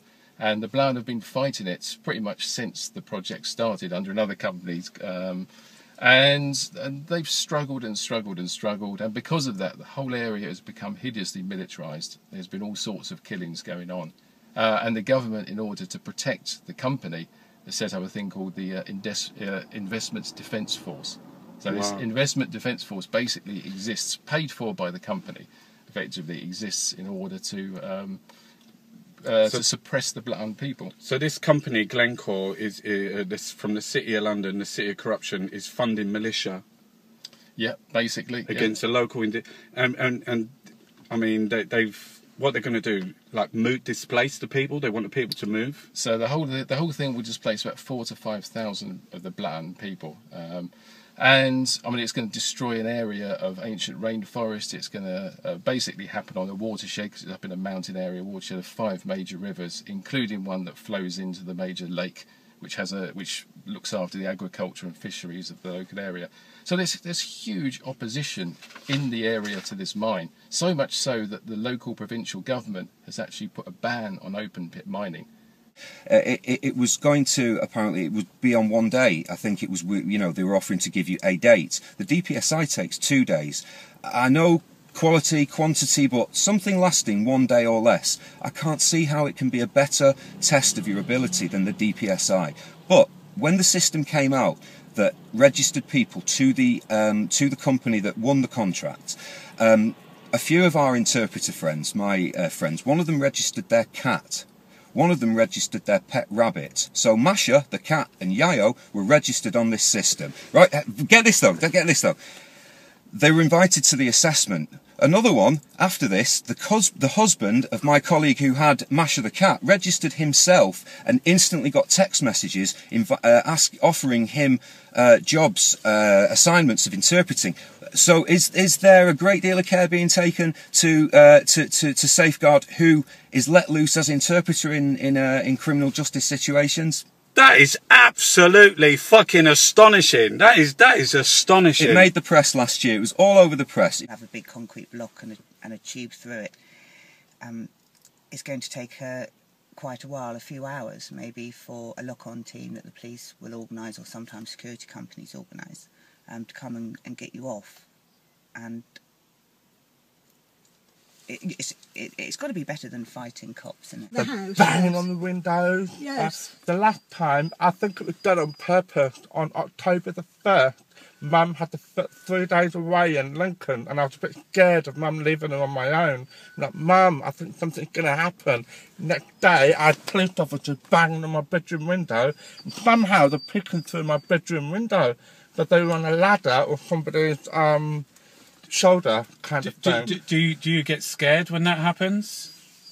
It's really weird. Sometimes I want to cry myself to sleep or something, and then I become I'm scared, but I want to fight at the same time, which is not great. So before, I was just talking to Alan, and you were talking about when you was a car salesman. Yes, I did brilliantly. And the people at work, whenever anyone gave you a thank you card, they what was you saying? They burnt them as a joke. It was a shame, it's really true. I loved my job at Doncaster and the Down, and the better I became, it was like, oh, our deaf and disabled customer, colleague that can't even talk properly, is doing better than them. And, it's crazy. Do you find that Alan has suffered a lot of discrimination because of his disabilities, Beryl? A great deal. He can definitely say nobody's helped him when they've been doing it, you know, coming to see to him about anything. I scream at them, you know he's got Asperger's, you know he's deaf, to the police when they come to the house. Oh, it's all right, we know all about that. And they just shove him down on the floor and handcuff him. And they ripped this off. Yeah, his hearing aid came out when they ripped that off. And they do seem to think I think they're treating him worse than somebody would a wild animal, and they're making him get very upset and uptight and come out with these expressions about the police and everything. He's being forced into it by them. So, how many genre attacks have you had from the police and six. Six. Nearly every time I get arrested, they do it in a way that's so violent, so oppressive, so aggressive. They put Mum in hospital. Very bad state. Because of frustration that they were not doing things to try and help him in the court that he needed. He's now got sentenced to 16 weeks in custody. Eileen said it's because of the abuse.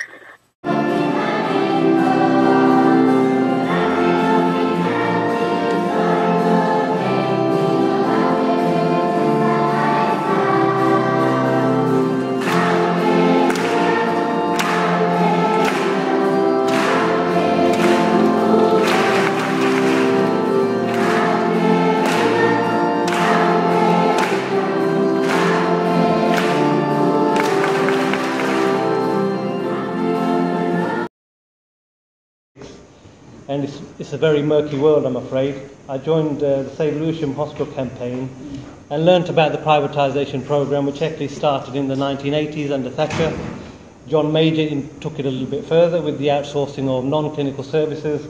Tony Blair took it very, very much further with his three main pillars of privatisation: was to break up hospital system into separate foundation trusts in 2000 with the help of Milburn and Simon Stevens.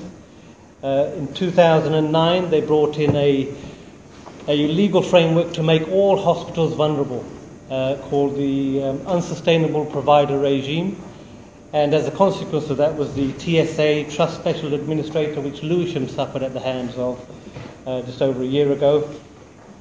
And the final mechanism, how do you force these hospitals to go bust? Private finance initiative. So you have these three pillars which were very kindly introduced by the last Labour Party, Labour government, and Cameron is just finishing the job, because actually most policy for this country is decided in the City of London. It's not decided by the population or by democracy. My first question is, are you proud of being a Conservative? Legal against European law. And we went to Europe, got the finest barrister opinion we could from a top human rights lawyer who said, yes, you can have a 25% quota for the Olympics. The day after I signed that, the Evening Standard hit, and I was subject to an 8-month campaign to which you've been referred. So what I find is, whilst you're fucking around on the periphery, let's say, with small things, and don't forget, the Mayor's office in the beginning, you know, was only a small organisation, £32 million. People compare it with the GLC. Yeah, it was £380 million, the last budget he had at the GLC. We had 32. So it was all about leverage and trying to get what you can. As long as you're dicking around with peripheries like Black History Month or International Women's Day, they're all fine with that. They'll give you as much money as you want to get the contracts. You try structurally rearranging the real economy, and that's when all fucking hell breaks loose. Things like Afghanistan and the war on drugs and things like that. Is like you think that for some reason it's put there purposeful, you know, where do pharmaceuticals get their morphine from? You know, where do pharmaceuticals get their morphine from? Get quite a lot of it from Tasmania. From Tasmania? They grow it in Tasmania. There's, you know, official production in Tasmania. Quite a lot in India. So where's all this poppy production in Afghanistan going to go? Well, that's all illicit. They're not turning that into legal production. Are you sure? Stuff. Well, to the best of my knowledge.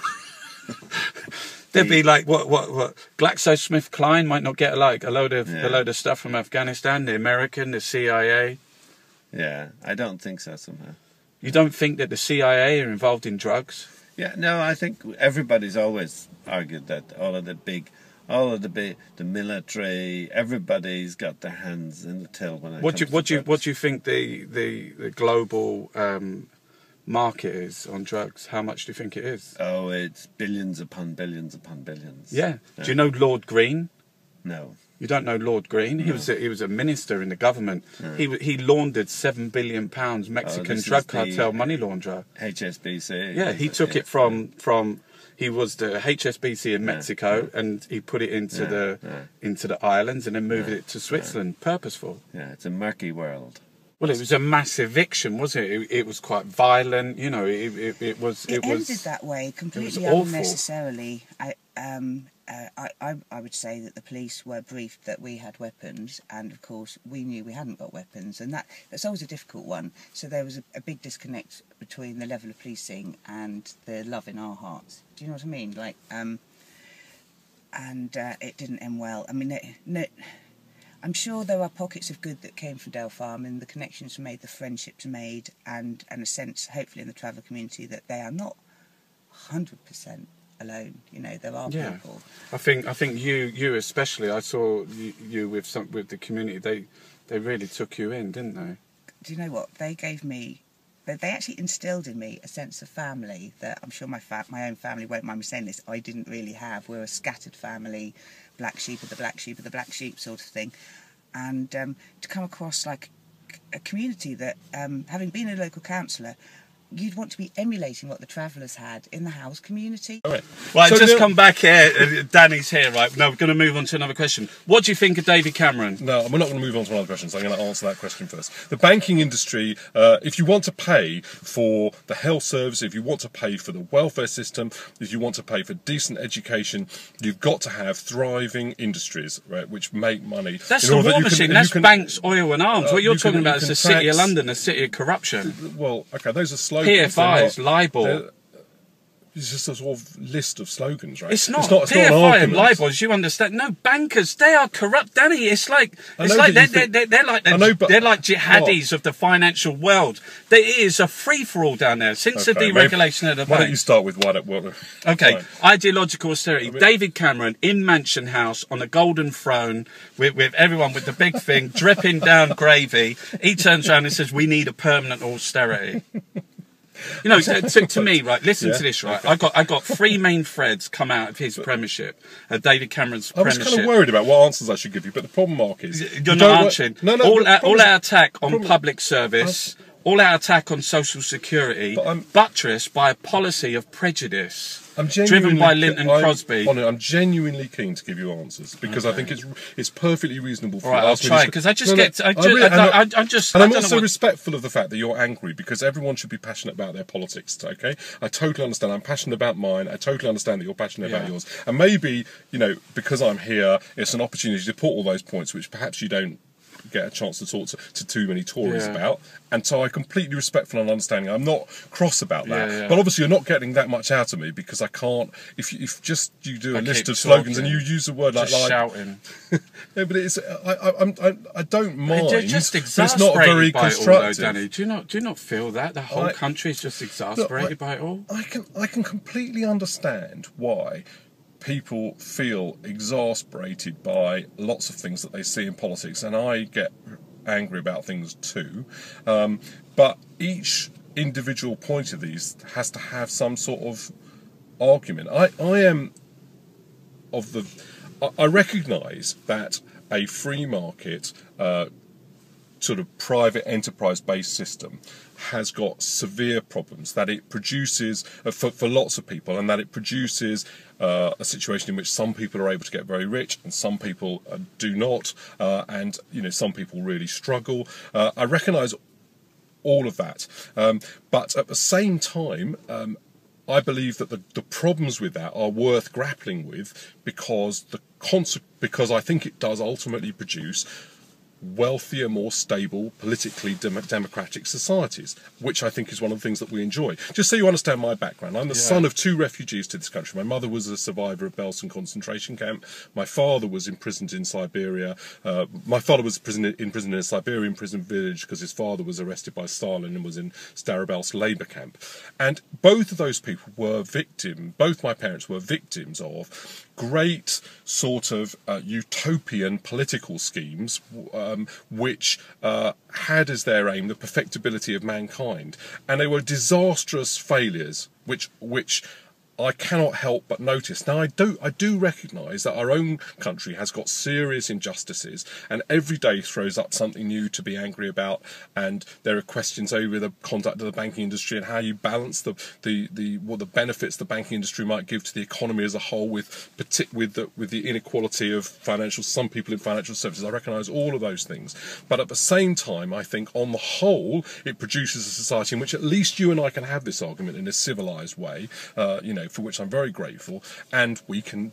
Saying what you said there about being a refugee, like about being a refugee. Yes. How do you feel about the Tory policies of racist vans on the streets, go-home vans, I was really uncomfortable about border those. police, racially profiling at London train stations, Jeremy Hunt asking doctors to ask people for their papers? I mean, those are different things.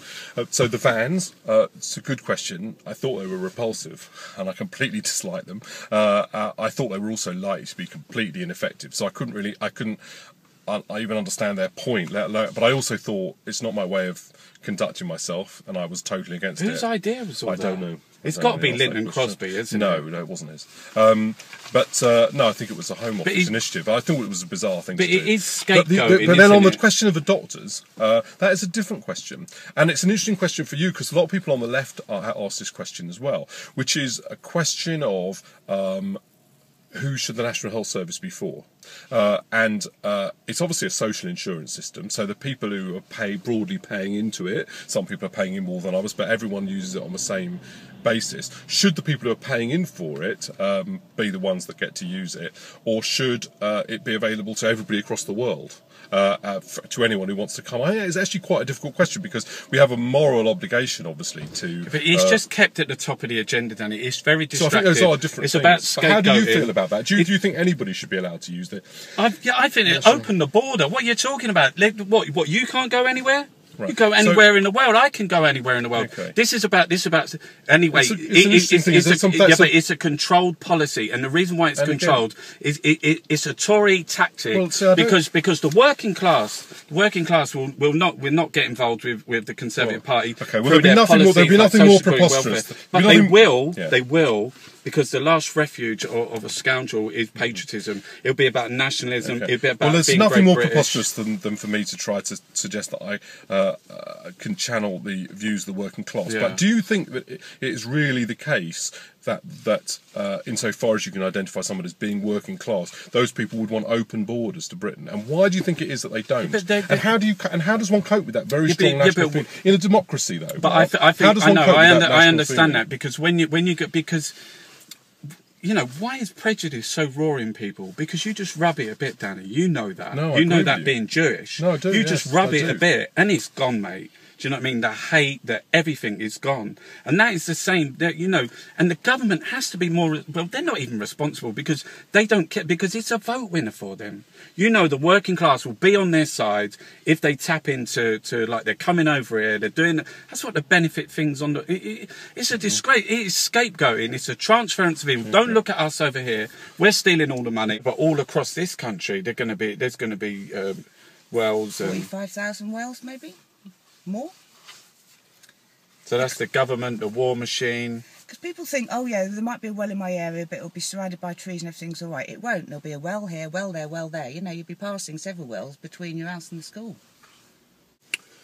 Okay, so LIBOR is the rate at which banks say they can borrow from each other. It's the global benchmark interest rate.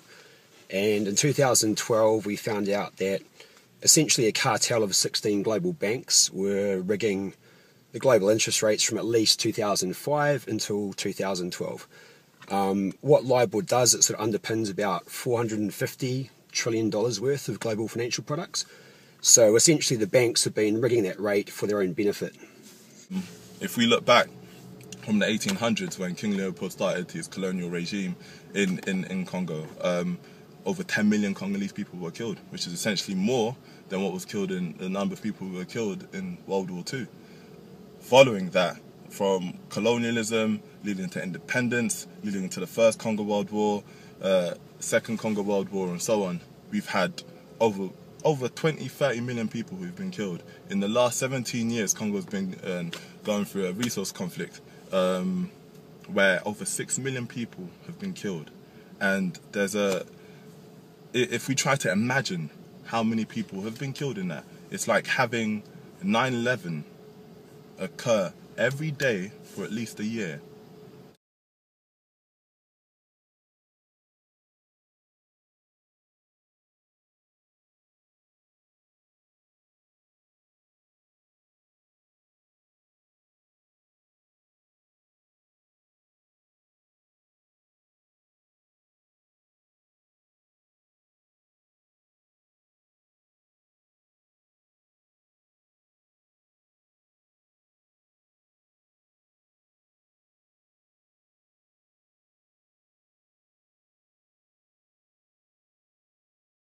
You know, you get a sense about something. Oh, I got a sense I was being watched.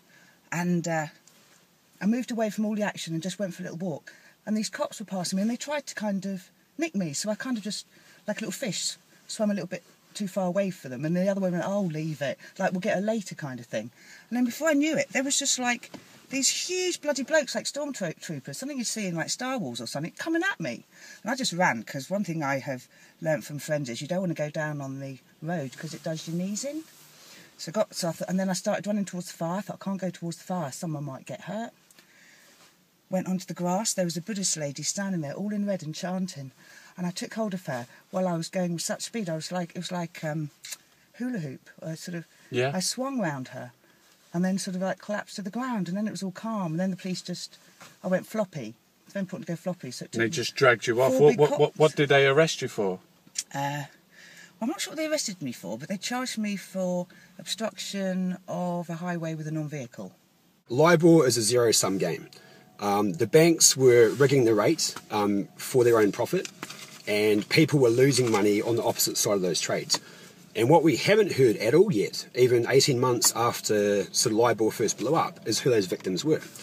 And what you find is those victims were, municipal governments, councils, NHS trusts, people with PFI contracts, housing associations, fire authorities, the public service organisations with mortgages, cash deposits, swaps, derivatives agreements pegged to LIBOR. Sure. Global finance, it's basically, in simple terms, is a system that's supposed to help people, but in reality mostly extracts rent from society, extracts value from society. So I work on sort of thinking about the system and how you might try to make it work in the interest of people. But yeah, I mean, basically, if you want a very basic notion of what finance is supposed to do, you have an economy, people actually work and do real things, like working people actually produce stuff, and then the financial system is supposed to take that kind of stuff and in a way use it to produce new things, but in reality it doesn't. It mostly takes it for itself. I think prejudice is close to people's skin. I think what is, we all share many things in common: blood, breath. Let's just leave it at that, blood and breath. The divisions, I've travelled not extensively, I've travelled quite a lot across the globe, and I have never ever met with any form of aggression, I've never met anything but love amongst the common people.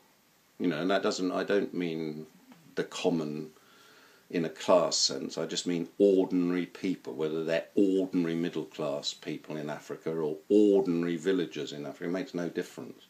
The only problem comes when there's a uniform. Then there can be a problem, because then there has to be papers, and where there has to be papers there has to be ideas, identity. one can travel without identity. Skin colour means nothing. Religion means, all of those things mean nothing until you have to give in the papers. Fracking is really bad. It's not useful. It's not the way forward. There are alternatives, and it's important that when you hear all the stuff, the positive stuff being said about it, work out where that's coming from. It's coming from people that just want to make money. They almost only want to make money for their family fortunes. It's nothing to do with world peace or well-being for all or a fair and just society. It's about them making money. I don't know what they spend it on, gold taps in their bathrooms and ridiculous pieces of art, I imagine. Fracking is no help to ordinary people. It doesn't create all the jobs they say it's going to create. It doesn't create wealth, but it does pollute places. It clutters up your communities with loads of vehicles. It could mess up your water, can mess up your air, and it's not allowing all the fledgling industries to get going that can provide the alternatives we use. And also, we've got to stop thinking that we haven't got to change. We've got to change as well. Like, we need to change the system, but we've got to change ourselves as well. Is calling for a revolution stupid?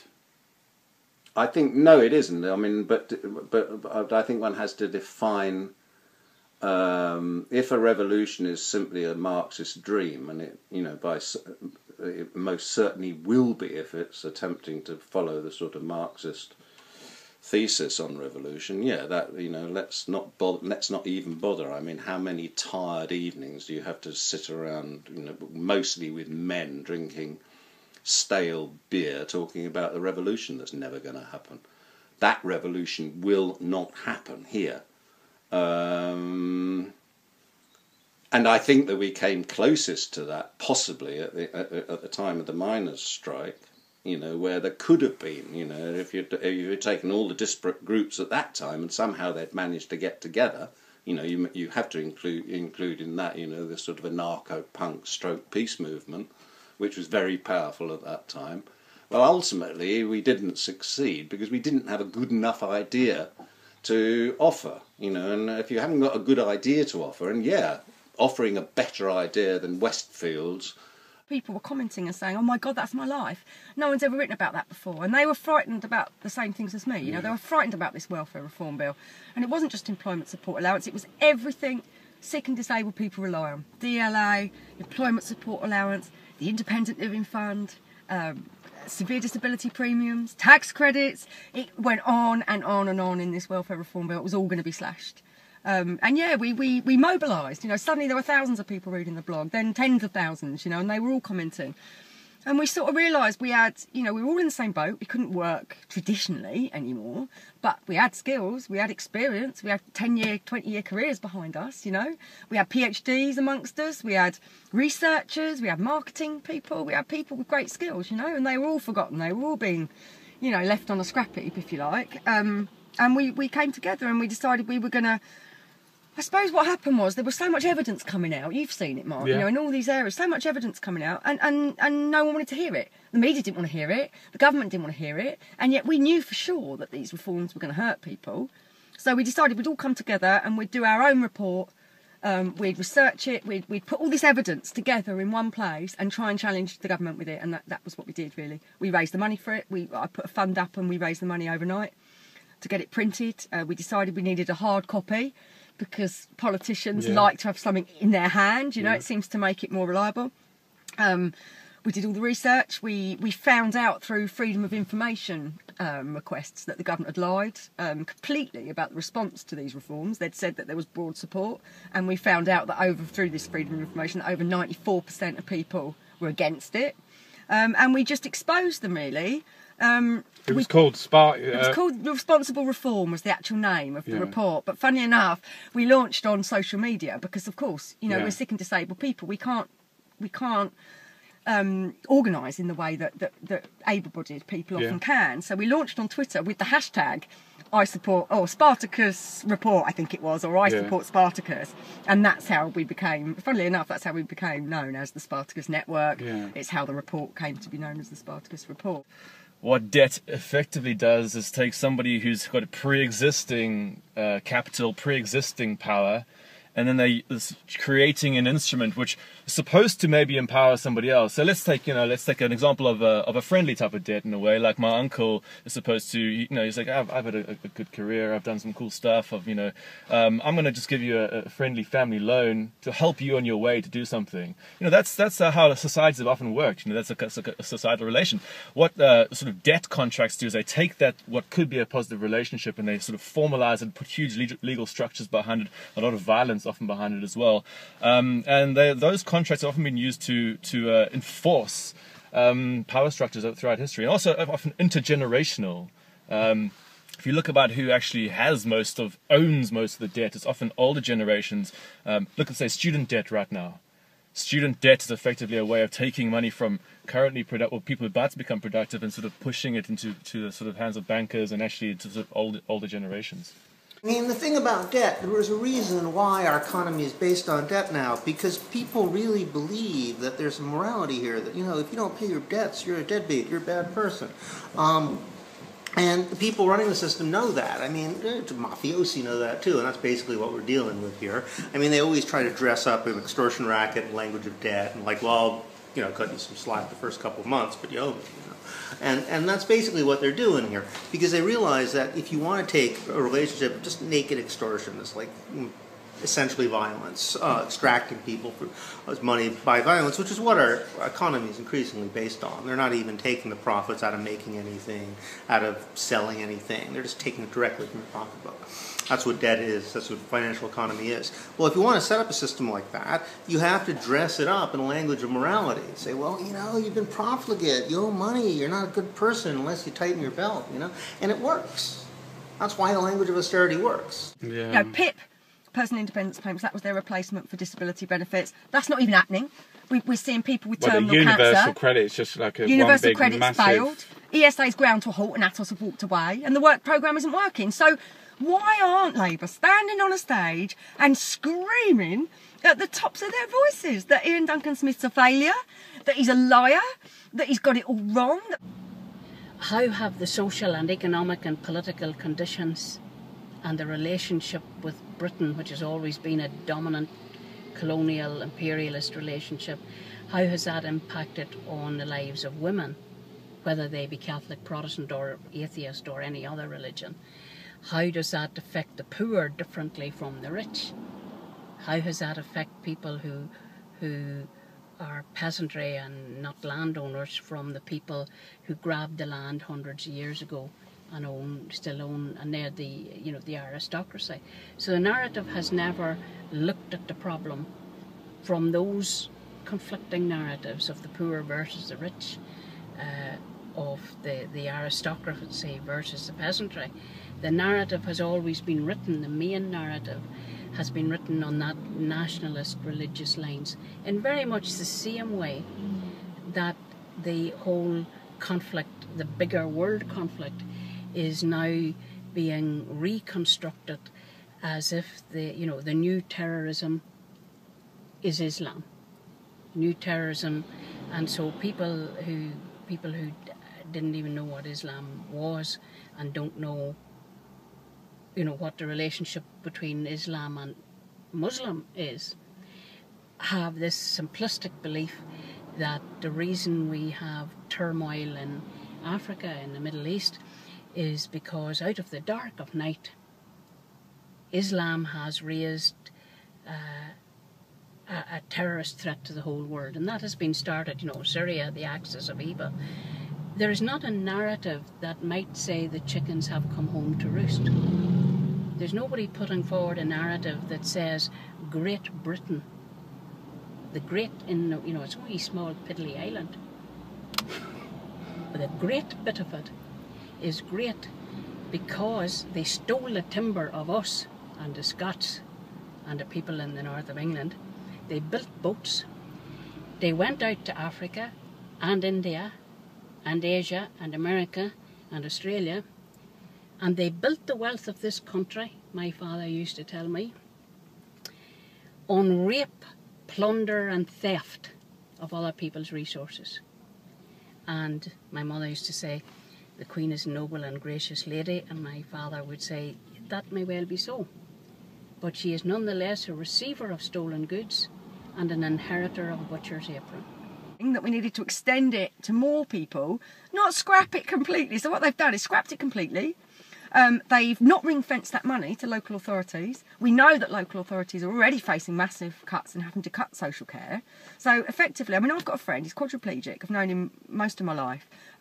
He always had independent living funds, which meant he could have a living carer. So, you know, he could get up. He was the chief exec of a major charity. You know, he was a very successful man because of this help. 2015, he's going to lose that help. He's had it for 40 years. This is incredible. How are they? What, they're taking away. I mean, these people won't be able to get out of bed, independent Mark. living fund. Yeah. It will mean people can't get out of bed. It will mean they can't dress themselves. It will mean they can't feed themselves. I mean, it's that stark. I said to a journalist a little while ago who was researching the changes to the disability benefits are going to mean that 600,000 people will lose their mobility help. So if they can't get around very far... Now, what the government did was slash the distance you need to be able to walk from 50 metres to 20 metres. And 20 metres won't get most people from their sofas to their car. So if you rely on a car to get out and about, you're effectively housebound from that change. 600,000 people made housebound for what? To save a few quid. Put it back in whose pocket? I don't know. Barclays. They wanted to deport you for what reason? Because I was not conducive to the public good. And which also included in that I was a threat to national security and something else. I don't know. Did I hang out with the wrong people? There's like a bundle where they put together 3 things. And you had to go to court? We did go, yeah, we appealed their decision. So they'd rejected my visa application based on this argument. And so we appealed that, and we went to court. Yes, it was the Asylum and Immigration Tribunal, which there are many around the country, and there are people going through it every single day. And they're basically, it's like it's like, you know, in prison there's a portal where thousands of people basically get sucked out of the country every day or every week just through these mechanisms, and most people don't even get the chance to appeal. And one of the things that they want to do now is they want to make you appeal from your country. So I would have been deported back to Australia, and I don't even recognise Australia as a place. It's a colonial, it doesn't exist. So I would have had to have appealed there, which would have meant I would have been separated from my partner, I would have been separated from my child, from my work, etc., etc. And this is what so many other people, so they'd be sent back to all sorts of parts of the world and then have to make an appeal from there, which would, of course, be almost impossible, would be financially, you know, extreme. You would think, oh, well, I'm not going to do it because I'm there, and blah, blah, blah, blah, blah, and your family falls apart, your work falls apart, your life falls apart. Well, actually, it's not falling apart, it's being ripped apart. So then you're, so that's what they want to do, and they want to take away the Human Rights Act, so you can't even appeal based on human rights. And to me, what appears to be a controlled demolition of hospitals, of the NHS. Oh, no question, and that's what this government wants, I'm sure. They'll have to keep it together until the next election because it's a huge vote loser for them otherwise, and they know that. But, we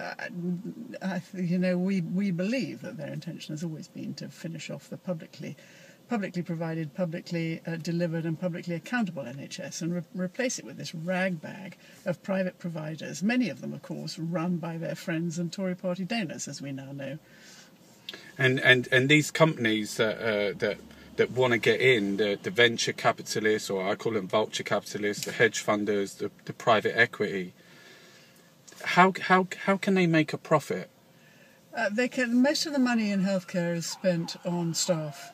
I think it's probably about 70%, and so that's where they look to save money by reducing staff numbers, by downgrading the staff that they have. And once they've done that, of course, they'll start to look at the patients as either profitable or unprofitable, and to reject or cherry pick, as we know, the unprofitable patients. So patients who have long-term illnesses, a number of complicated illnesses that they can't make money out of, will be discreetly sort of pushed out, and they'd like to concentrate on the stuff that'll make them money. No European nation can intellectually or physically believes that it can control its borders after the colonial expeditions. But as soon as they left here, those borders disappeared. It's the opposite in the other direction, where the exploited, and these are the robbed countries of the world. These are the robbed people. Everything has been taken. Everything that we have here is stolen. It's all stolen. All our wealth, all our comfort. And then I do lots of interviews as well, so I've been interviewing lots of people. Who's the latest? The last interview, I interviewed a whistleblower. But then they sold their accounts business to HFC Bank, which is a subsidiary of HSBC Bank. And immediately the bank started adding illegal charges onto the debts. So I told the bank in a meeting I had at their head office, met their solicitor Duncan Hamilton. I told him 23rd of October 2003 that it was illegal. That was the beginning of my problems. My firm hung me up to dry. They sacked my whole team, took all the work up to their head office in Liverpool. I ended up reporting them to the Law Society, so they sacked me immediately. And the Law Society upheld, it's what's called a contingency fee, what they were doing. They were adding 16.4% to the debts, which was 14% plus 17.5% VAT, which comes out at 16.4%. They were just adding them on. The bank would send the debt, if it's £10,000 debt, it would be downloaded overnight to the solicitor's computer. The software added on the 16.4% automatically. They'd then write to the debtor saying you owe 10,000 plus £1,640. So wow. Before they'd done any work, they were charging £1,640. And then if the debtor said, well, I can't pay 10,000, I can pay 5,000, they would then charge the bank or charge the debtor half of £1,800 odd pounds. So that's a contingency, a percentage of whatever you recover. You weren't allowed to do that. It was illegal at the time. That's extraordinary, isn't it? So this bank, HFC, they're a subsidiary of HSBC. Yeah, HSBC bought the bank in the same year they bought the bank in 2003 as well. That's just coincidence, I think. John Lewis don't know about this. I have contacted them recently. They don't want to know about it. But HFC handled it. They did a lot of subprime lending, HFC Bank, beneficial finance. But they also did the store accounts for John Lewis, Dixon's, Curry's, PC World, Furniture Village, B&Q. They were ripping all those customers off who defaulted on debts. And I estimate about £1 billion. I interviewed lots of people. You seen any of the interviews? Yes. Our favourite latest rant actually is your one where you couldn't stop laughing about UKIP. Yeah. Well, you've been officially fucking named, mate. The Scottish people have named you. You're a UKIP supporter. You're a fucking ball bag.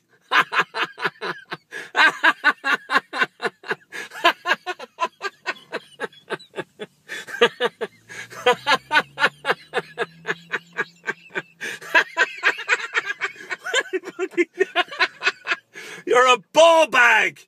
You fucking got that. You're a ball bag. Racist fucking scum. That's what they...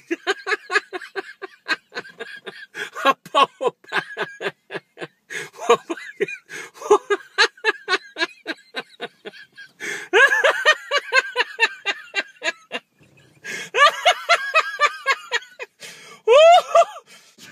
Absolutely.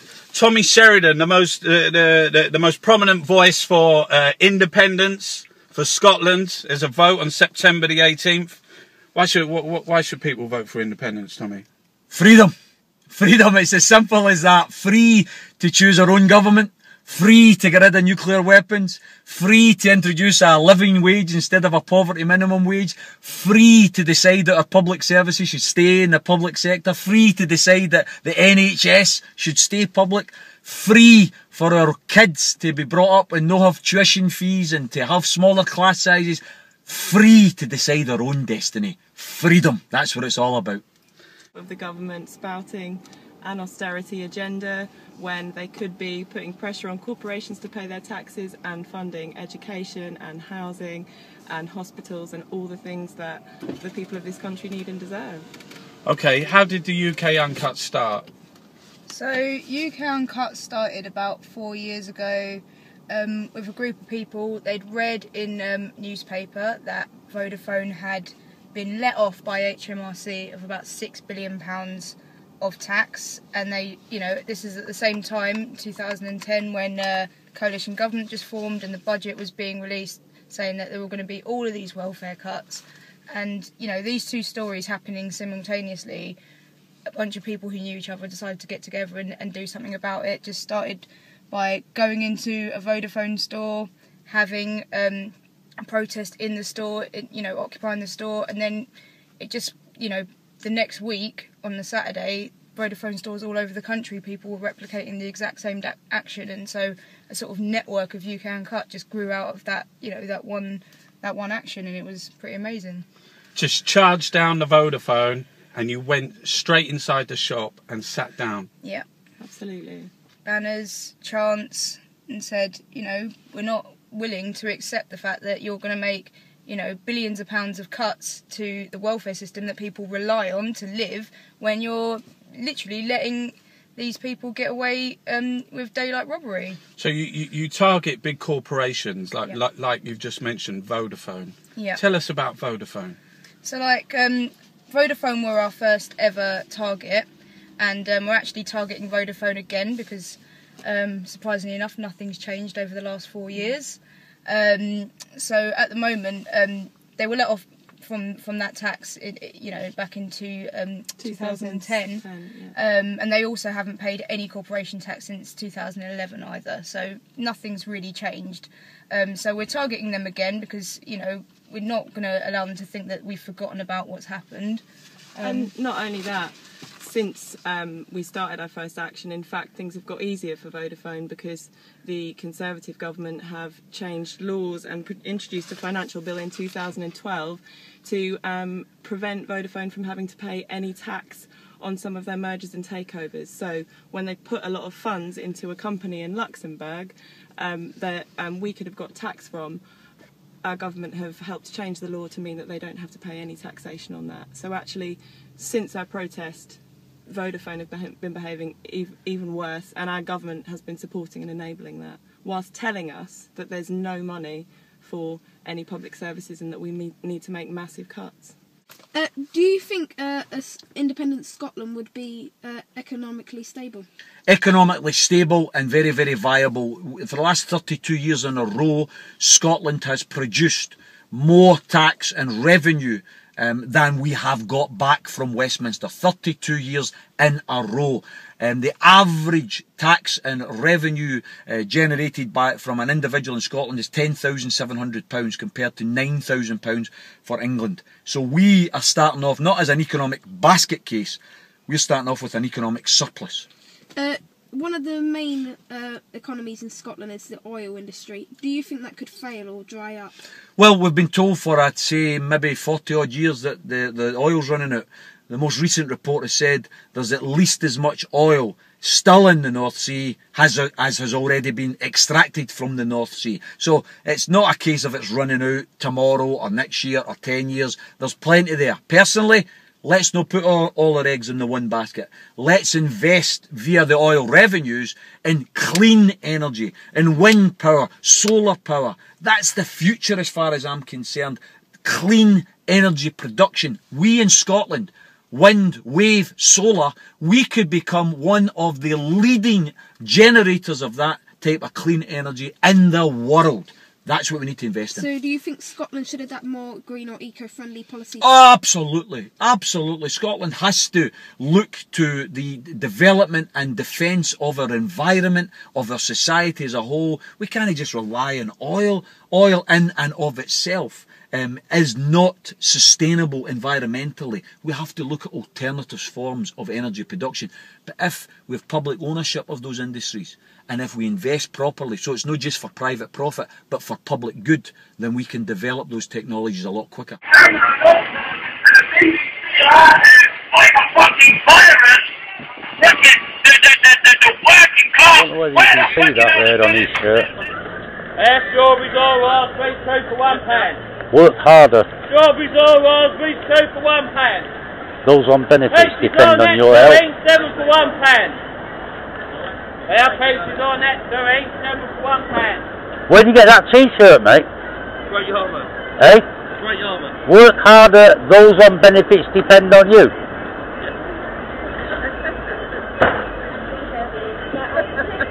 I don't know. Work harder. Those on benefits depend on you. There's strawberries all last week, 2 for £1 now. We have an entire political class. We've got Labour, the Lib Dems and the Tories all committed to austerity, to austerity. It's not your fault, mate. Is that any wonder that they're the rich, they're the ruling, they're the millionaires? They can print hundreds of billions of pounds. Work harder. Who are they Those on working benefits for? depend They on can you. print hundreds of billions and give free money to the City of London, to the City of corruption.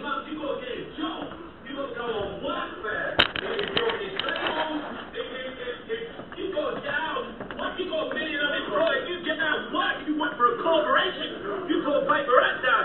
We shut libraries. We're going to shut down the community centres. We're going to privatise everything. Your hospitals, your schools. We need to bring in G4S and Serco. What's up? We need to take the state. Something wrong? We can't afford Wait. public services.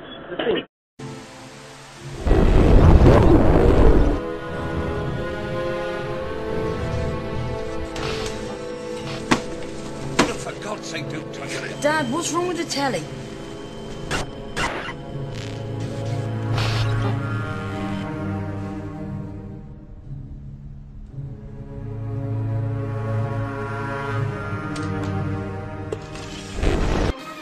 It's a money grab. It's a money grab for energy, for petrol, for oil, gas, electricity. It's a money grab for food. It's a money grab for public services. It's a money grab for bankers and debt. It's really dark outside. It's really dark outside, and for a lot of people, it's going to be dark inside. The banks, Deutsche Bank and Goldman Sachs, they're buying oil. How much oil do they need? They're buying it and selling it on. Centrica are saying it's the price in the wholesale market. They're controlling the market, Centrica. They're selling to British Gas. They made billions in the first quarter of this year. They are creaming it. They have so much money. There is so much money slushing around, and they put the prices up. They ain't interested in renewables. They do fuck all. They ain't investing in green. They're buying things up. Do you know how many things that they've actually suppressed that people have invented? Do you know renewables and new technologies, and they don't want that. Are you fucking mad? Are you mad? Free energy from the sun. The sun is a yellow dwarf. It's a yellow fucking dwarf. Fucking fire. Fuck off. Fuck off back into your hole. Fucking shit. Fucking sponges. The biggest fucking sponges are these pigs. These fucking pigs who are at the trough of public money. Fucking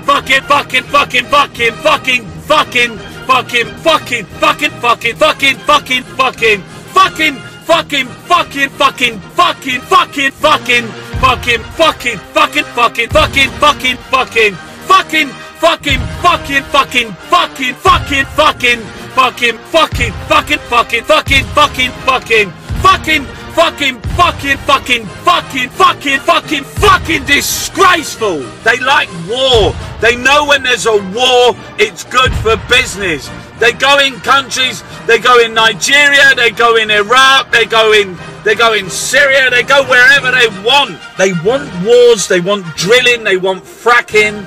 That's the GDP, that's the growth. Let's do more drilling, let's get more oil. Let's kill some more let's go out and kill families, drilling, mining, fucking. That's the war machine. Can you explain what's happening with Yoshika? Yeah, well, essentially what we found out last Thursday is we were brought into an assembly. At the end of it, we were asked to stay behind. We were told of basically the life that our friend Yoshika had escaped, abusive family situations, let down by local authorities. And we found out that only a couple of weeks away from her exam, she's been taken into Yarlswood Detention Centre and told that she's going to be sent back to Mauritius. So essentially she's being ripped away from her education. Why are they doing that? What's their modus operandi for that? Well, again, they think it plays well to their heartlands, attack human rights. But I heard Dominic Grieve, the former Attorney General, recently on Radio 4, and I thought he was very articulate when he was saying that his role as Attorney General was to remind politicians that this country is based upon the rule of law. It's based upon human rights disciplines, not simply to be discarded for political cash-and-carry motives. Funnily, Dominic Grieve is no longer the Attorney General. He is hopeful that the new incumbents will carry on his advice. But the important thing there is the Human Rights Act is a useful tool to beat around when the government want to take attention away from other matters. Let's remind ourselves what the Human Rights Act and the Convention achieve. It protects people from abuse and torture. It makes sure that elderly people in care homes are properly treated and not mistreated. It provides freedom of speech. It provides freedom of assembly. It provides right to a fair trial. It provides the important aspect of care for anyone in community that is vulnerable. People say, well, these rights already existed. No, they didn't. What the Human Rights Act made available were remedies for those rights when they were breached. The Human Rights Convention was actually drafted by British lawyers. So to say it's a European monster, again, is an unfairness to the British people who want an open debate about this. I mean, what's your thoughts on somebody like Richard Branson, Virgin Healthcare, getting the palliative care of dying children, Devon Children's Health Services? Well, it is despicable, really. People say, I mean, what Cameron and Clegg will say, it doesn't matter who provides your services, as long as you get your services. But this is total garbage, because private providers have to make a profit, so they cherry pick the profitable services and they ignore all the rest. So in the future, and we're moving, by the way, by stealth to a totally privatised, totally insurance-based health service. No politician would dare say that, but that's exactly where they're moving. But then, we'll just have a health service where, if you've got an ingrowing toenail, you get that treated. But if you're old, which we're all going to be, or you're chronically sick, or you're disabled, forget it, because Branson won't do it. And we're seeing this already. We're seeing that private companies are taking over things like GP services in Camden, and then they decide, oh, it's not really profitable. So they just pull out. And all the people in Camden are left without GPs. Now you may think, why? And the reason for that is, and this is the crucial thing, in 2012, in the Health and Social Care Act, David Cameron removed the government's duty to provide healthcare for you and your children. This is dramatic, and it's incredible that the media have not reported this. This has existed since 1948. It's the foundation stone of the NHS. So there is no duty, no responsibility of the government to provide you with healthcare. So if your GP services go, or if Richard Branson decides he only wants to do ingrowing toenails, tough. There's absolutely nobody for you to go to insist. So what you're saying is these private corporations, the only thing that they're interested in is making money. The criminal justice system isn't a business. It's a service. And that doesn't mean it shouldn't be managed commercially. But managing something commercially does not necessarily mean you have to turn it into a corporation.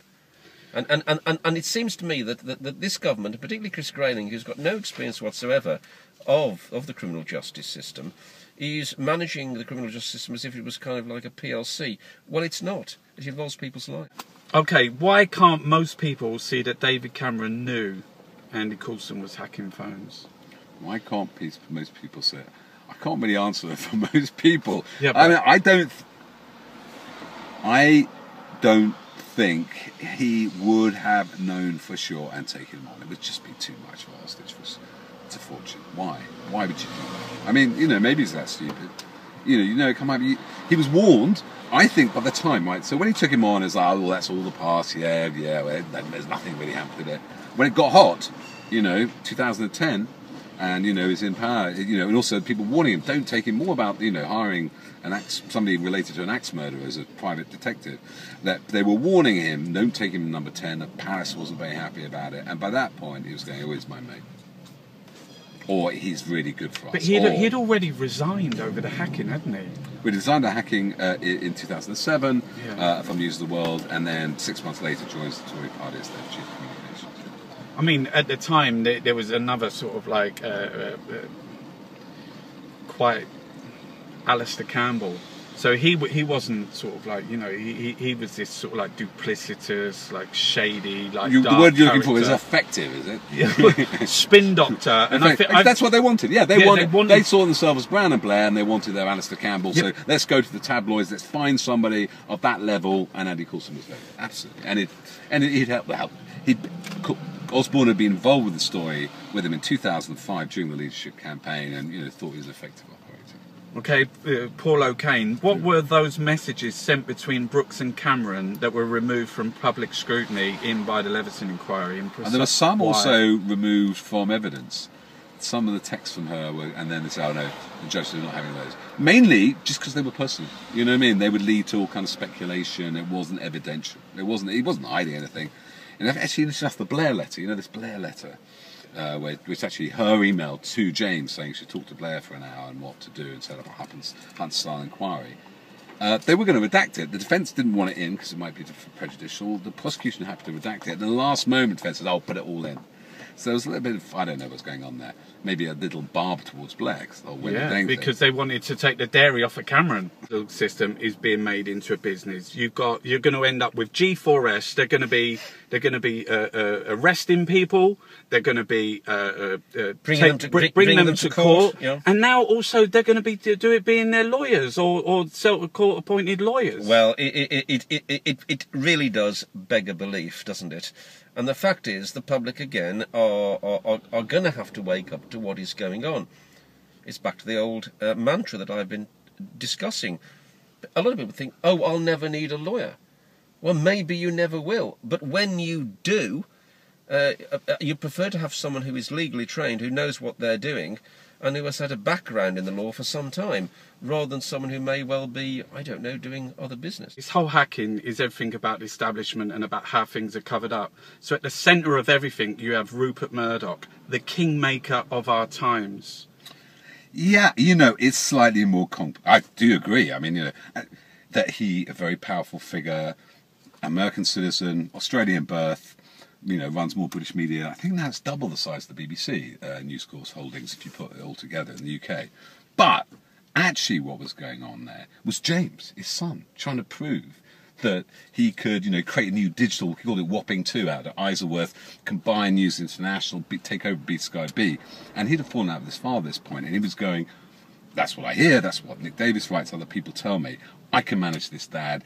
And so they're holding back all this hacking in order to get this B Sky B deal away, in 2011. It's going to happen 2 weeks after Millie Dowler.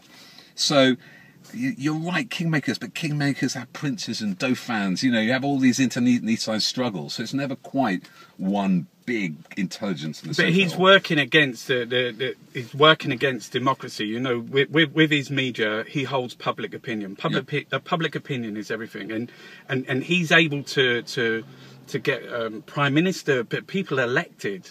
And he has this power, but recently something came out about the political party whips holding a black book. Oh, this is to do with child abuse and things like that. But also like with debts or with everything. Yeah. That's particularly the 90s. Is this not what Murdoch and the media does with politicians? Oh, I agree. I mean, if you look at the modus operandi, it's it's not holding power to count. They say they're holding power. They're holding them hostage a lot of the time.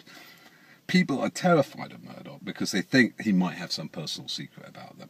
And there's lots of rumours what's in the safe. I mean, a lot of it's more imagined, I think, than power, but he doesn't have to do much for people to think he has something on them. What do you think about UKIP's stance on immigration?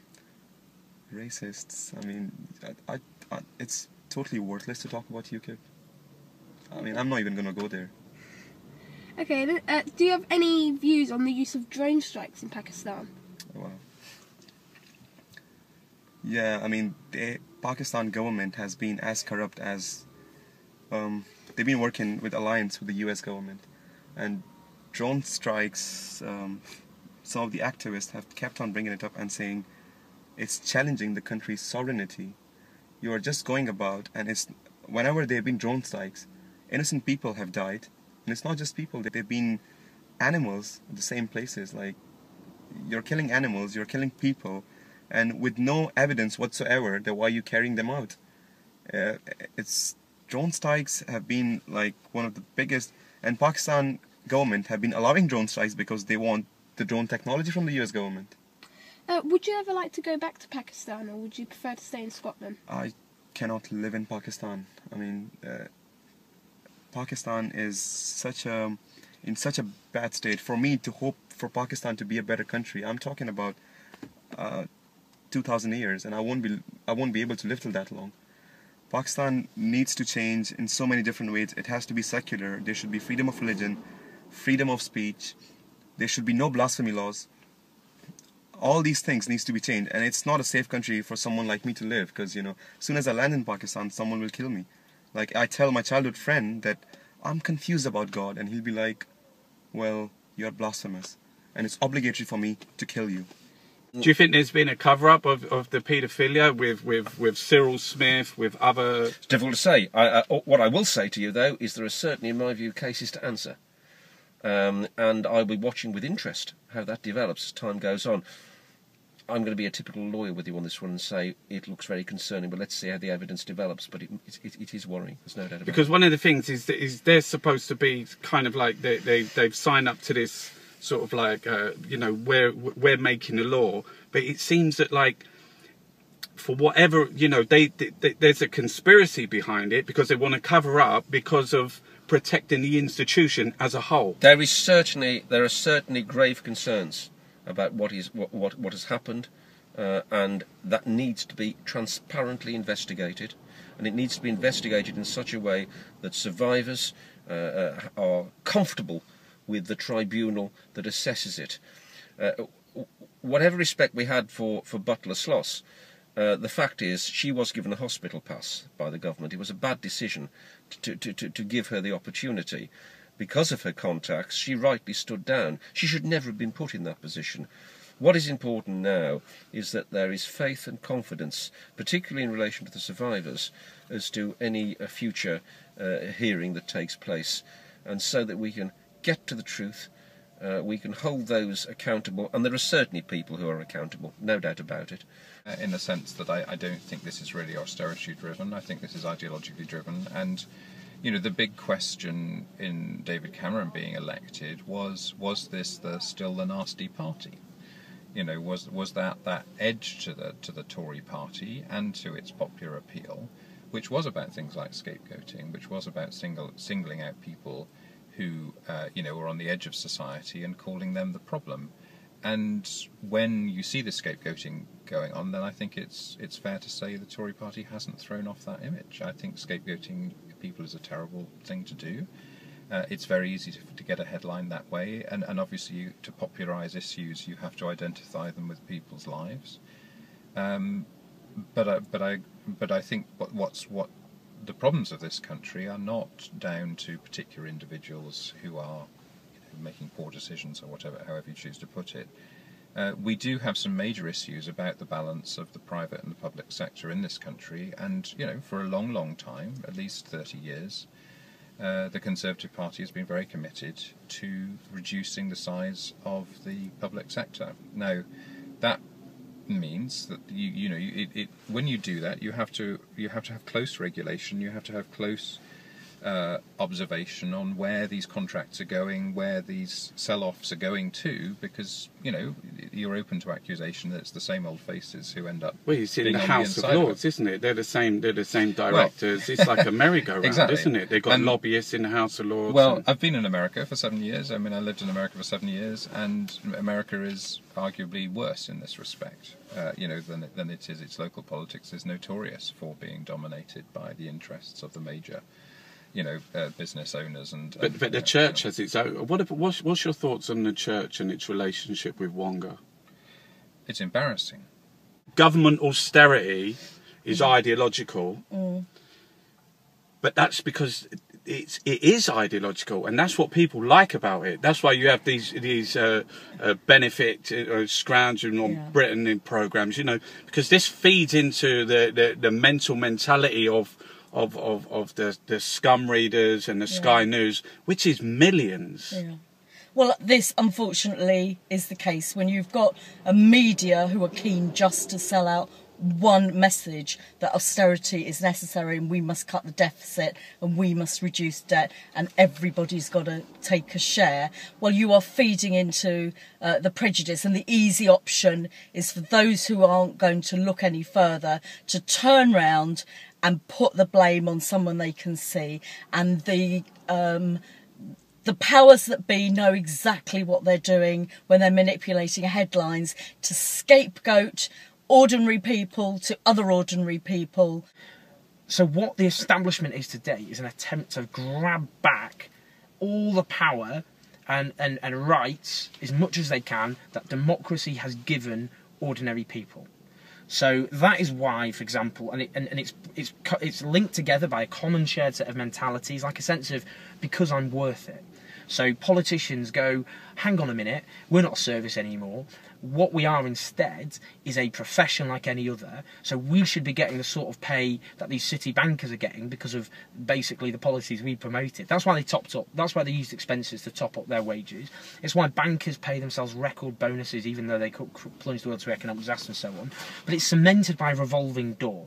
So that's, for example, big accountancy firms who second their people to the Treasury and to government, help draw up tax laws, then tell their clients how to get around the laws they themselves have created. It's politicians who, the top 50 publicly traded companies in this country, 46 of them have an MP as a shareholder or as a director.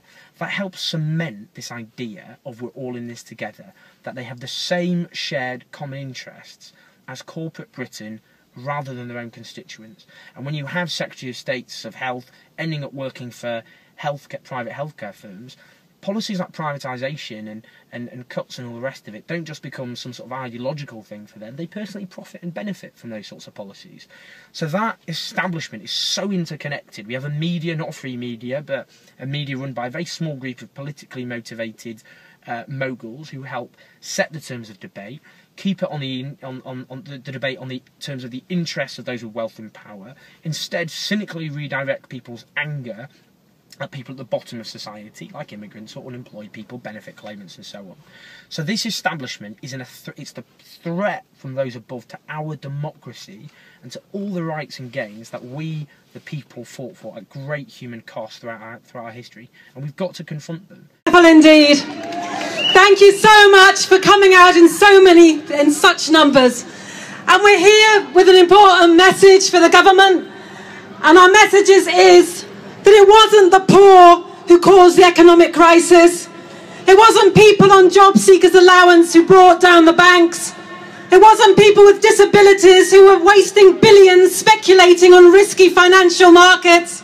And it's not immigrants who are thieving billions in bonuses. So that's why we're here to say, stop punishing the poor.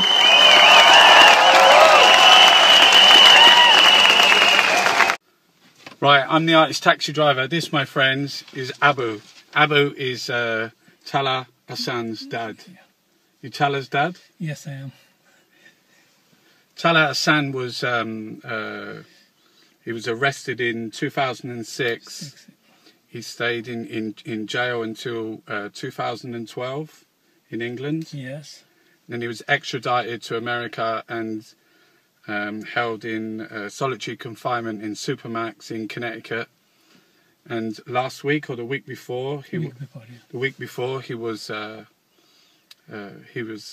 released. Yeah, he was freed by the judge. The judge freed him. Yeah, judge freed him. Immediately he's freed because he was his Connecticut Supermax, I said, because all the prisoners in there are waiting for die. They're all waiting to die? To die, because they are so bad prison is there. So they put Babur and Talha in the same.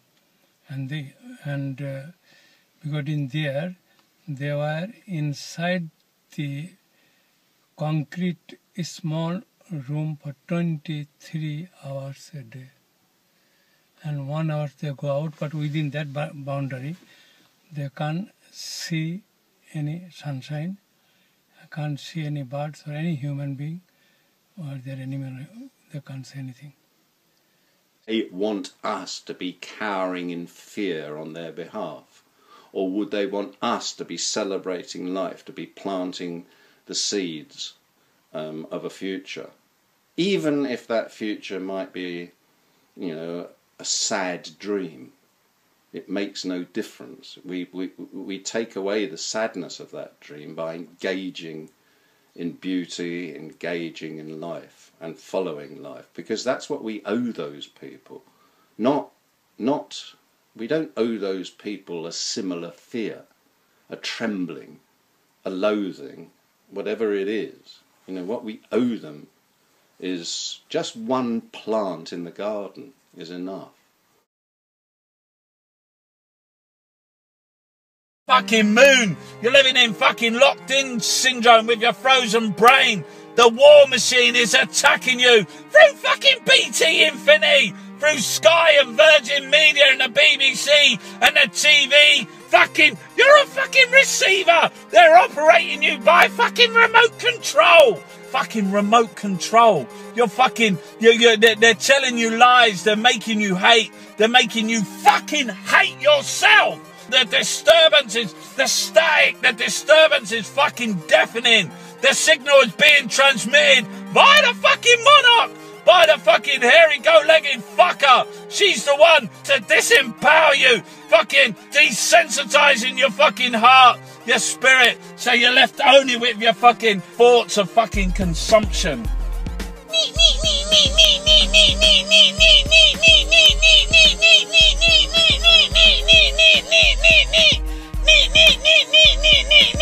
You're like the little fucking prejudiced fucking disgusting fucking no matter whether you get a nuclear bomb, the fucking cockroach will always fucking be there, and you'll be like running around, hobbling around through the fucking, underneath the fucking gutter, through the fucking, and behind the fridge looking for some crumbs. Fucking cockroach! They're the fucking cockroaches! The fucking BBC and Sky and the fucking government, the corporations! You have to resist them! You have to turn the fucking TV off! Turn the signals off! You can resist these fucking pigs! You just gotta turn away! Turn away from the fucking static! Turn your fucking antennae off!